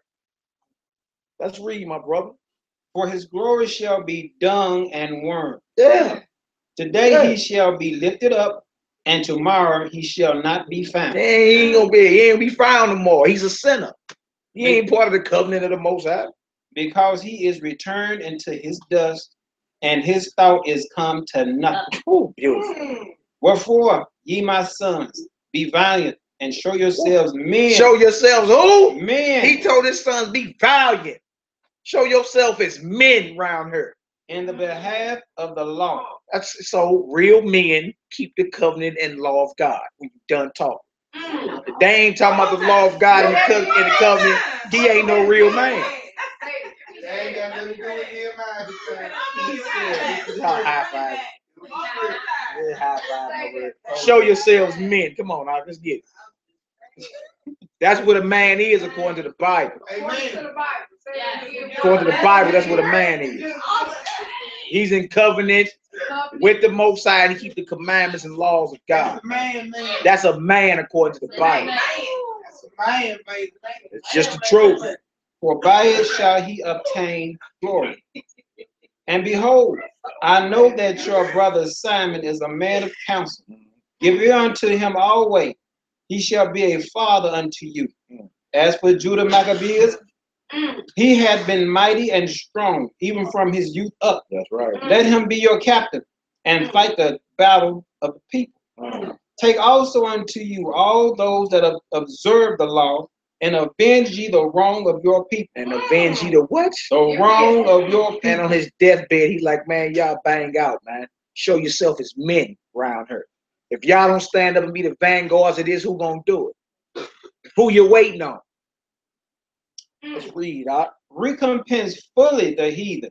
Fully. I like that. And take heed to the commandments of the law. So he blessed them and was gathered to his fathers, and he died in the 146th year, and his son buried him in the sepulchre of his fathers at Modim. And all Israel made great lamentations for him. Yeah. See that? That's just Mattathias. Where you at? Chapter 3? Chapter 3, yeah. Who are you? You want to take a break and read? You cool? You ready? I gotta take my wife. Okay, come on over here. Hey, you know, I know y'all been driving and all that. Salute, happy feature dedication. Come on over here, man. Let's get a couple more of these. You got a couple verses in chapter 3. Watch yourself, brother. Watch yourself, brother. We got a few verses in chapter 3, chapter 4. We gotta show Elder Eleazar too. You feel me? And how he had to stand up. And then we get up out of here. We got a few more. We just want to show what the dedication is. When he told him to stand up and fight, he was letting them know y'all gonna have to go get that temple back. Right. Y'all gonna have to go get that temple back, and it has to be cleansed and dedicated to our God. Because right now, it's being used to worship the heathens' God. You know what I'm saying? Come on, Hebrew chapter 3. Start over, read 1 through 12 and jump down to like 18 for me. We ain't gonna read all of chapter 3. I just need a couple spots. All right. First Maccabees chapter 3. 1 through 12. Verse 1.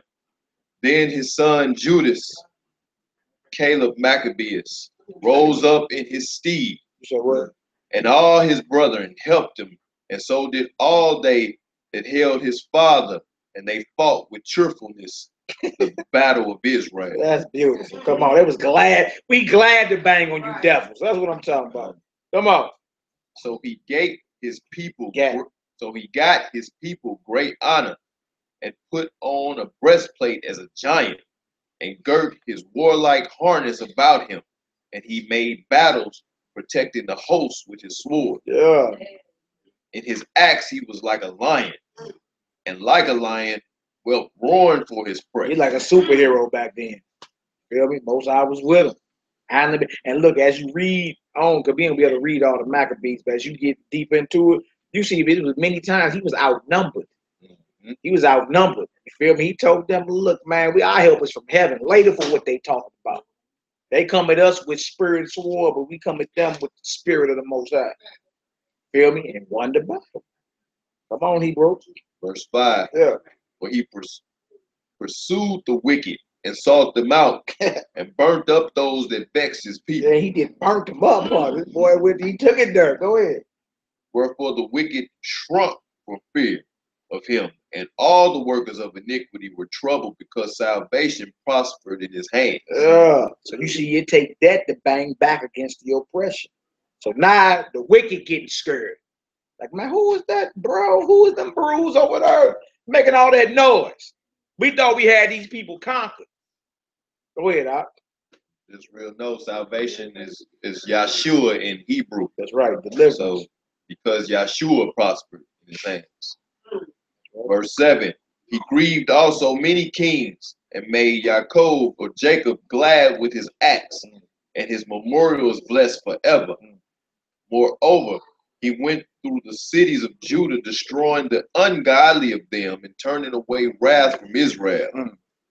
So that when he was renewed unto the utmost parts of the earth, and he received unto him such as were ready to perish, then Apollonius gathered the Gentiles together, and a great host out of Samaria, to fight against Israel. What verse you read? I'm in verse 10, I'm now in verse 11. Go ahead.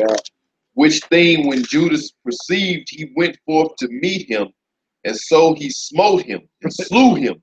Many also fell down slain, but the rest fled. Verse 12. Wherefore Judas took their spoils, and Apollonius swore also, and therefore he fought, and his life was long. Therefore he fought all his life long. Jump down to verse 18. Verse 18. Unto whom Judas answered, it is no hard matter for many to be shut up in the hands of a few. Come on. And with the God of heaven, it is all one, to deliver with a great multitude or a small company. He's like, look, dealing with the Most High, a few of us will put to flight many of them. It's all about the quality. It ain't even about the numbers, the quantity. It's about the quality of men you talking about that's fighting the war.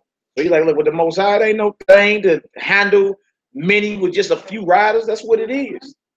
All right, come on. Verse 19. Yeah. For the victory of the battle standeth in the multitude of a host, but strength cometh from heaven. Strength coming from what? Coming from heaven. That's what we need to know in this hour. Our strength coming from the heavens. It ain't even about stockpiling all the weapons. Like, you know, all of us got our little weapons or whatever. You dig? But you only got a pocket full of bullets, like the bro always say. You finna shoot it out with this heathen like that? He got more ammo than you. Before he sent a hellfire missile through. Our power comes from the heavens. And once we understand that and know how to connect to the heavens and petition the heavens to hit our enemies, you feel me? Then you become a major threat. Once you know some of that's in that book that we, you know what I'm talking about? There, a lot of that's in there. You know what I'm saying? Where he actually show you Like that. You know how to petition the heavens, you can get results quick, fast, and in a hurry. You know what I'm saying? Come on, Hebrew. Verse 20. Yeah. They come against us in much pride and iniquity, destroy us, and our wives and our children to spoil us. Come on. But we fight for our lives and our laws. We fight for our lives and our laws. Righteousness. Come on, now. Wherefore the Lord himself will overthrow them before our face. And as for you, be ye not afraid of them. Now as soon as he had left off speaking, he leapt suddenly upon them. And so Saran and his host was overthrown before him. Jump down to verse 42. Verse 42. Now when Judas and his brethren saw the miseries were multiplied, and that the forces did encamp them, and did encamp themselves in their borders, for they knew how the king had given commandment to destroy the people and utterly abolish them. They said one to another, let us restore the decay estate of our people, and let us fight for our people and the sanctuary. Meaning the temple and the temple. He like, look, let's restore all this. Because the heathen that came in and put his worship in there, it's time for us to dedicate this to the Most High. Time for us to cleanse this and dedicate it to the Most High. That's the mission. Come on now. Then was the congregation gathered together, that they might be ready for battle, and that they might pray and ask mercy and compensation. Compassion. Yeah, you see that? They got to come together and pray on one accord and lift up their voice and petition the Most High. Come on now. Now Jerusalem lay void as a wilderness. Therefore was none of her children that went in and out.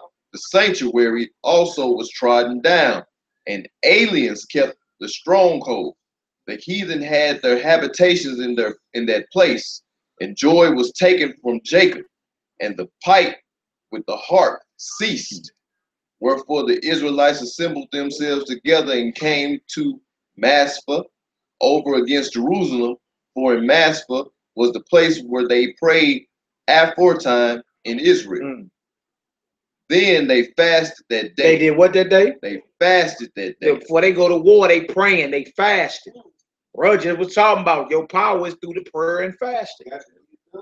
We see that going down amongst our people before they do a major war. Go ahead, Doc. Verse 47. Then they fasted that day and put on sackcloth and cast ashes upon their heads and rent their clothes. Come on.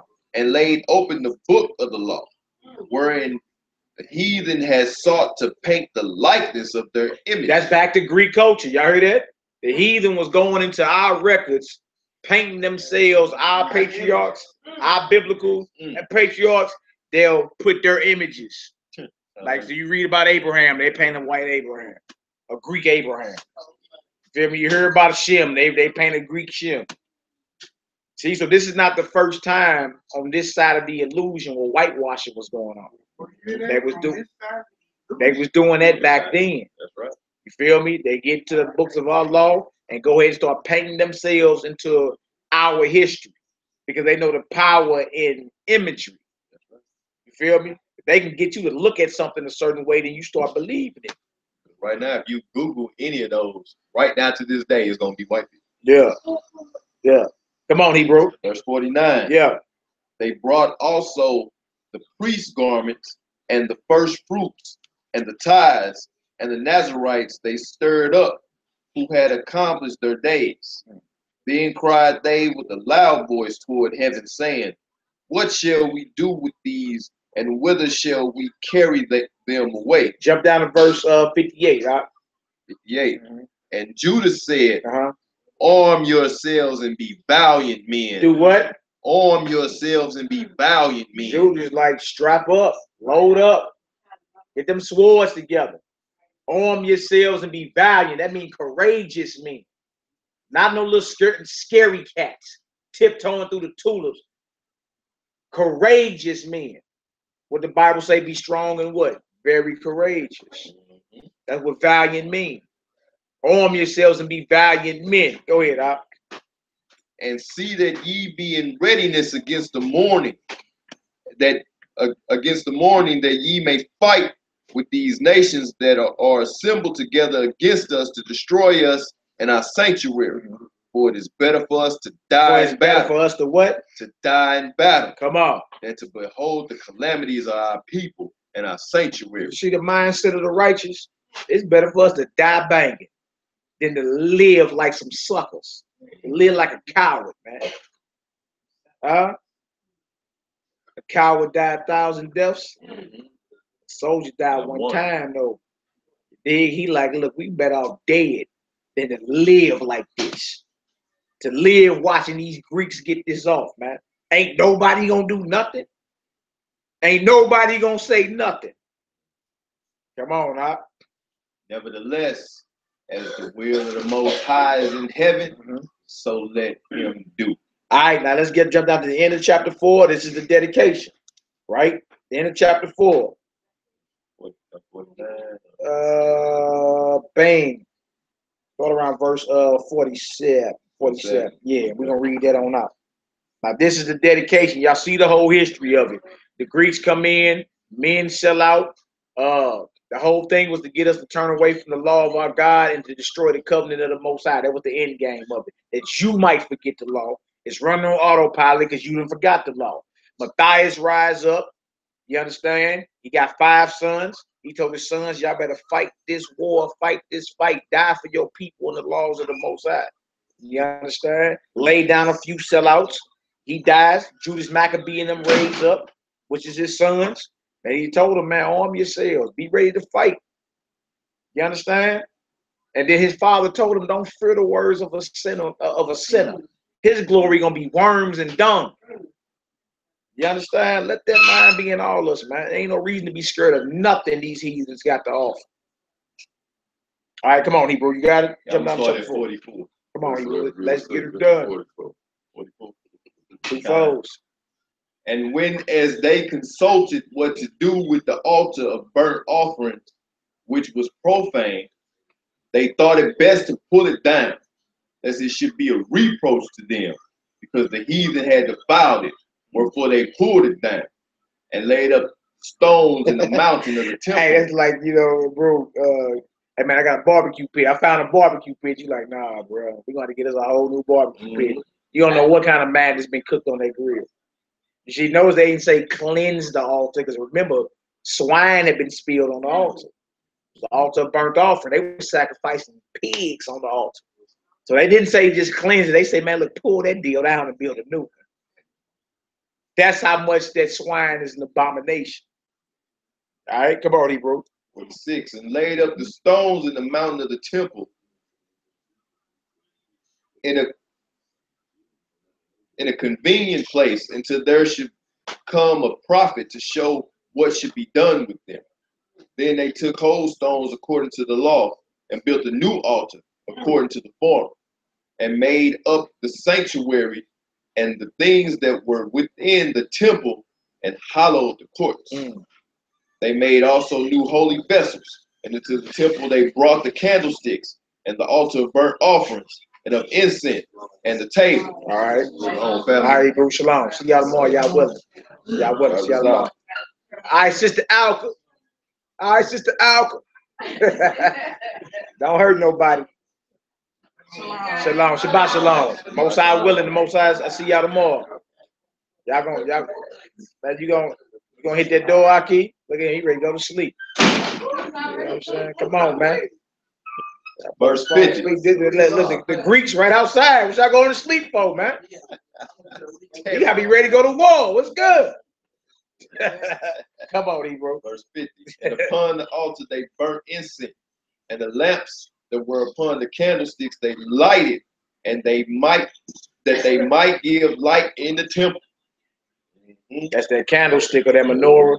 All of them. 7 lights, 7 candles. Now, Jewish tradition is they had enough oil for 1 day, but it burned 8 days or something like that. Or you just light 1 candle a night. Nah, that right there say all the menorah candles were lit so that it could give a light in the temple. Yes. You feel me? That's how quick Judaism can slip into there. You feel me? Like those are Jewish traditions that ain't even in the scripture. There was only enough oil for 1 day or 1 night, but it burned 8 nights. That's not in there. You feel me? Nor that you only light one candle at night. No, you light all of them every night of the Feast of Dedication. All right, go ahead, Al. Furthermore, they set the loaves upon the table and spread out the boughs, and finished all the works which they had begun to make. Now on the 25th day of the 9th month, which is called the month Keslev. Now notice they Christmas is December the what? 25th. Christmas December the 25th. Our feast is on the 25th day of this month right here. The 9th month. You see, Satan got what he do right next to what the Most High ordained. Feel me? All his little holidays right around the Most High. You got what is Easter, Passover. You understand? You got your around your Thanksgiving. You got the tabernacles and all that. Feel me? Around the dedication, you got what? Christmas. He's mimicking. Because you're going to see how they deck the temple. Now they decking trees. You see what I'm saying? Like, so if you ain't careful, you be like, dang, it's the same. No, it ain't nowhere near the same thing. This ain't even the same history. You feel me? But you see how Satan is an imitator.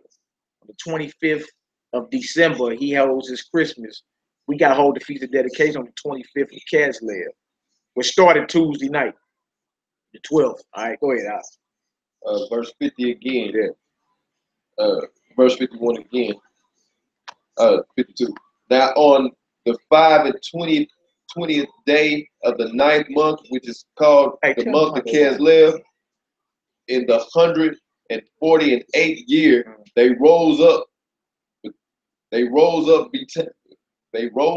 betimes in the morning and offered sacrifice according to the law upon the new altar of burnt offerings which they had made. Yeah. Look at what time and what day the heathen had profaned it. Yeah. Even in that was it dedicated with songs and citerns and harps and cymbals. So 3 years later, after the heathen that did his thing, 3 years later, we dedicated our temple back to the Most High. That's why I say, look at what time the heathen did his thing. It was on the very same day, 3 years later, that we had a dedication of God's temple. Right. You feel me? But we had to cleanse it and dedicate it according to the laws of the Most High. You understand? All right, go ahead, Al. 55. Then all the people fell upon their faces, worshiping and praising the Most High God of heaven, who had given them good success. So the Most High was the one that granted the success. Most High power, you understand? So divine intervention, spiritual warfare ain't nothing new. Like the Most High, what he did for us then, he'll do for us again. We just got to be willing and ready to execute what thus saith the Most High. You understand? Be willing to stand up and do what he say, come hell or high water. It don't matter what they got on the table or threatening you with. So what they threatening somebody? Who cares? All right, come on, Hebrew. And so they kept the dedication of the altar 8 days. The dedication of who? The altar 8 days.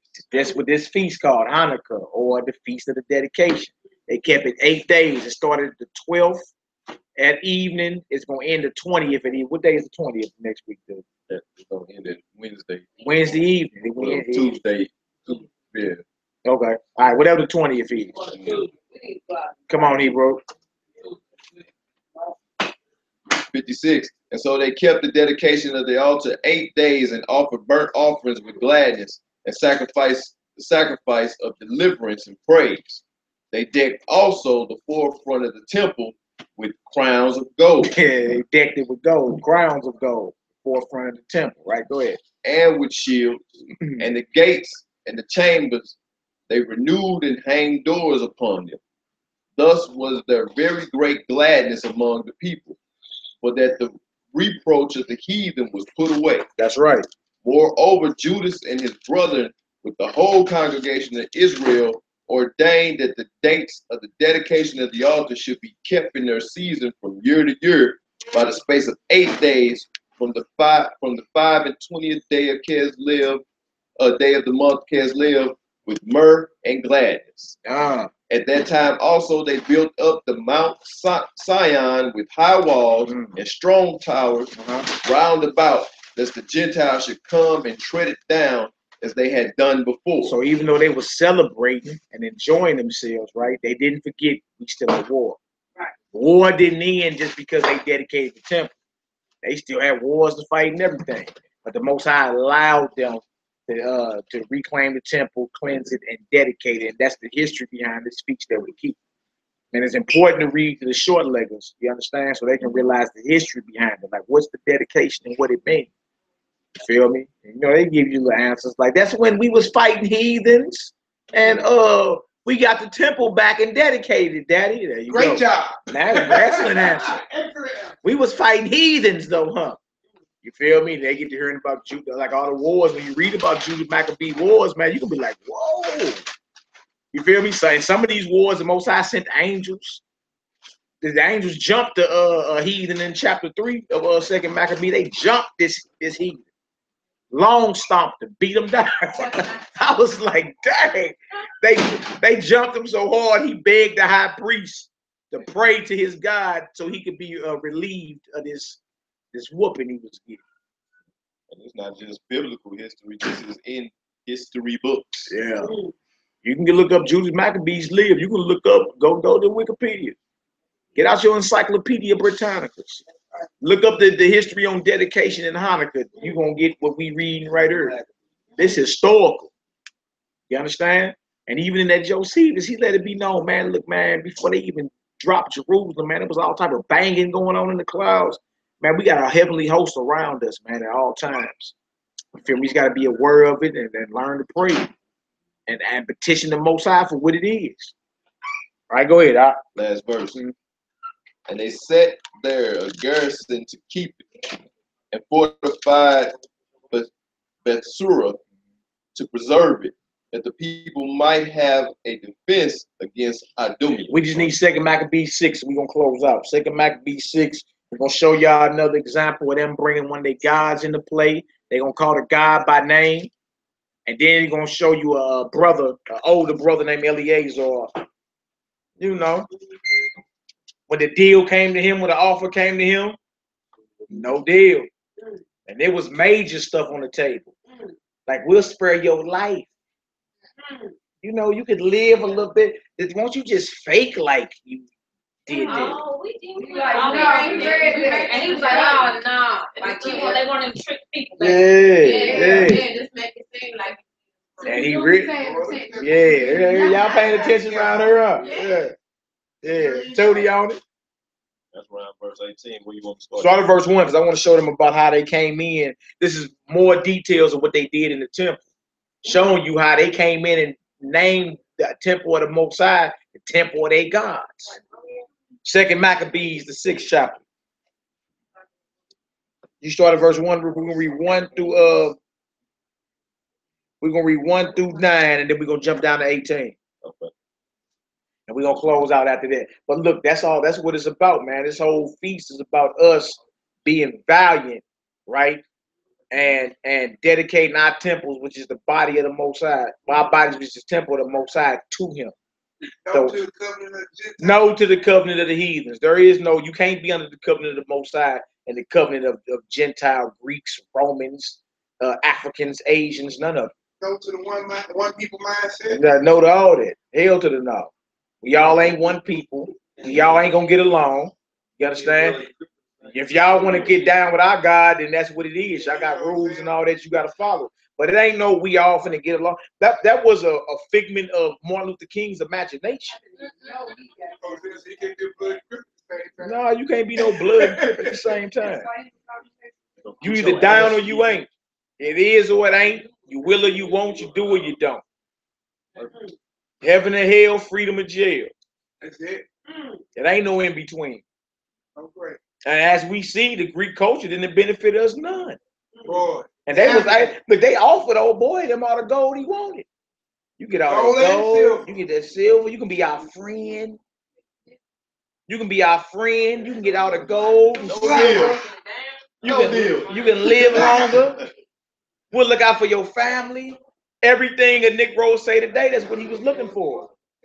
You feel me? To join into some type of Greek organization, the men of old was like, oh, no, we ain't doing that. Yeah, exactly. Because they knew the end of us getting down with y'all is what? Death. We gotta abandon the worship of our God and in the end, it's going to destroy us as a people.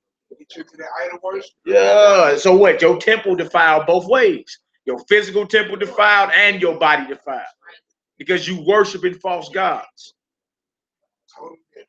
So in the spirit of dedication, how about we be as valiant as these men was in spirit and allow no false worship within our temple? So ain't no going over to the Christmas party. Nah, ain't none of that. Ain't none of that. Or trying to find a reason. Loopholes. Yeah, trying to find a reason. The loopholes go. All right, Hebrew, let's get it. 2 Maccabees, verse 6. Chapter 6. Yeah, chapter 6, verse 1. Not long after this, the king sent an old man of Athens to compel the Jews to depart from the laws of their fathers and not to live after the laws of the Most High. You see, now here come the Greeks again. Y'all peep that? Here comes this old Greek from Athens. His whole reason to coming into Jerusalem was to get the Israelites to depart from the laws of their God. That was the whole reason.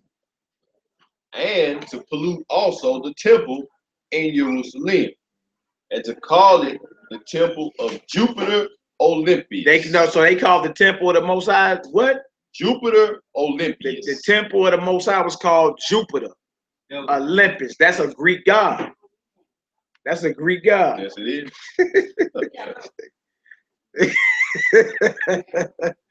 Man, it is what it is, right? So instead of the temple of the Most High, it's called the temple of Jupiter Olympius.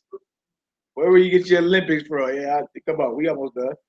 Come on, E, bro. And that in Garzium of Jupiter, the defender of strangers, as they did desire, that dwelt in this place. Yeah. In that place.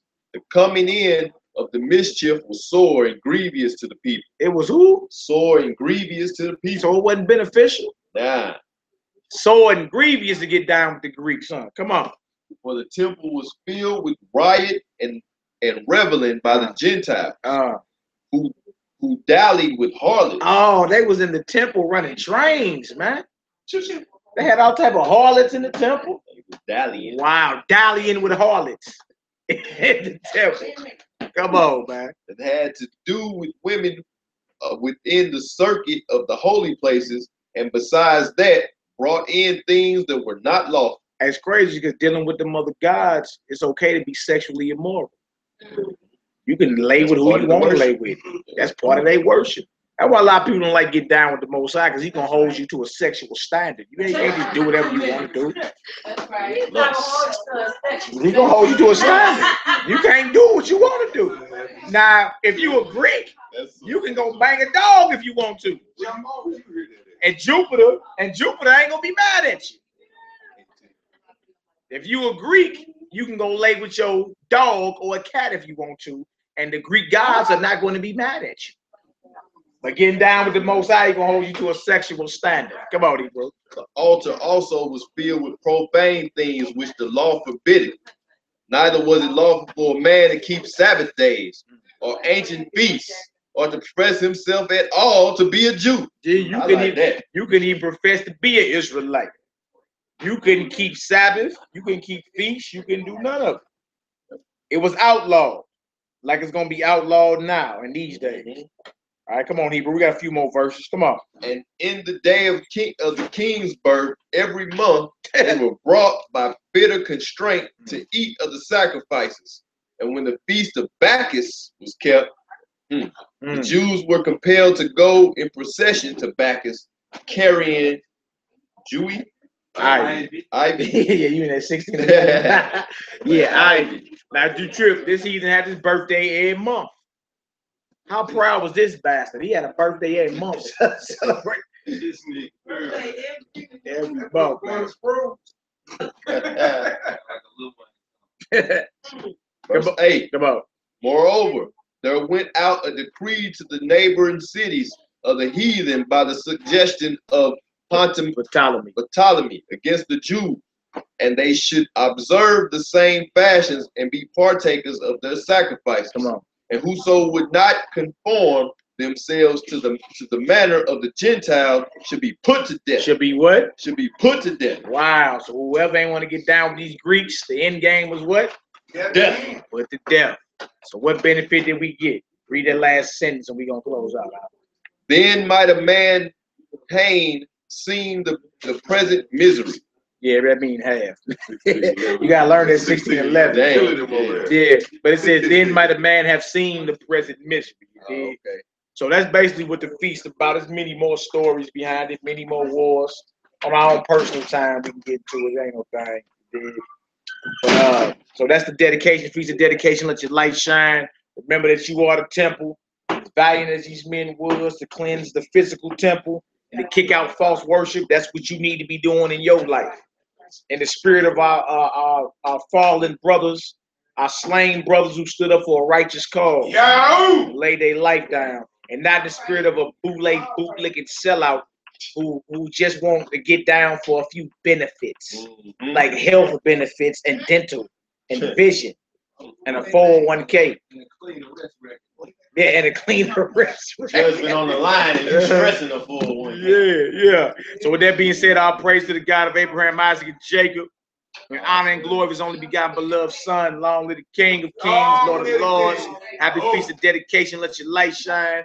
Shout out to the house of my sister Ursh and O for allowing us to do our things. You dig? May the Most High bless your hands. Shout out to the mother and seven sons. Shout out to the mother and seven sons. Shout out to our frequent visitors, Johnny and Alka. You dig?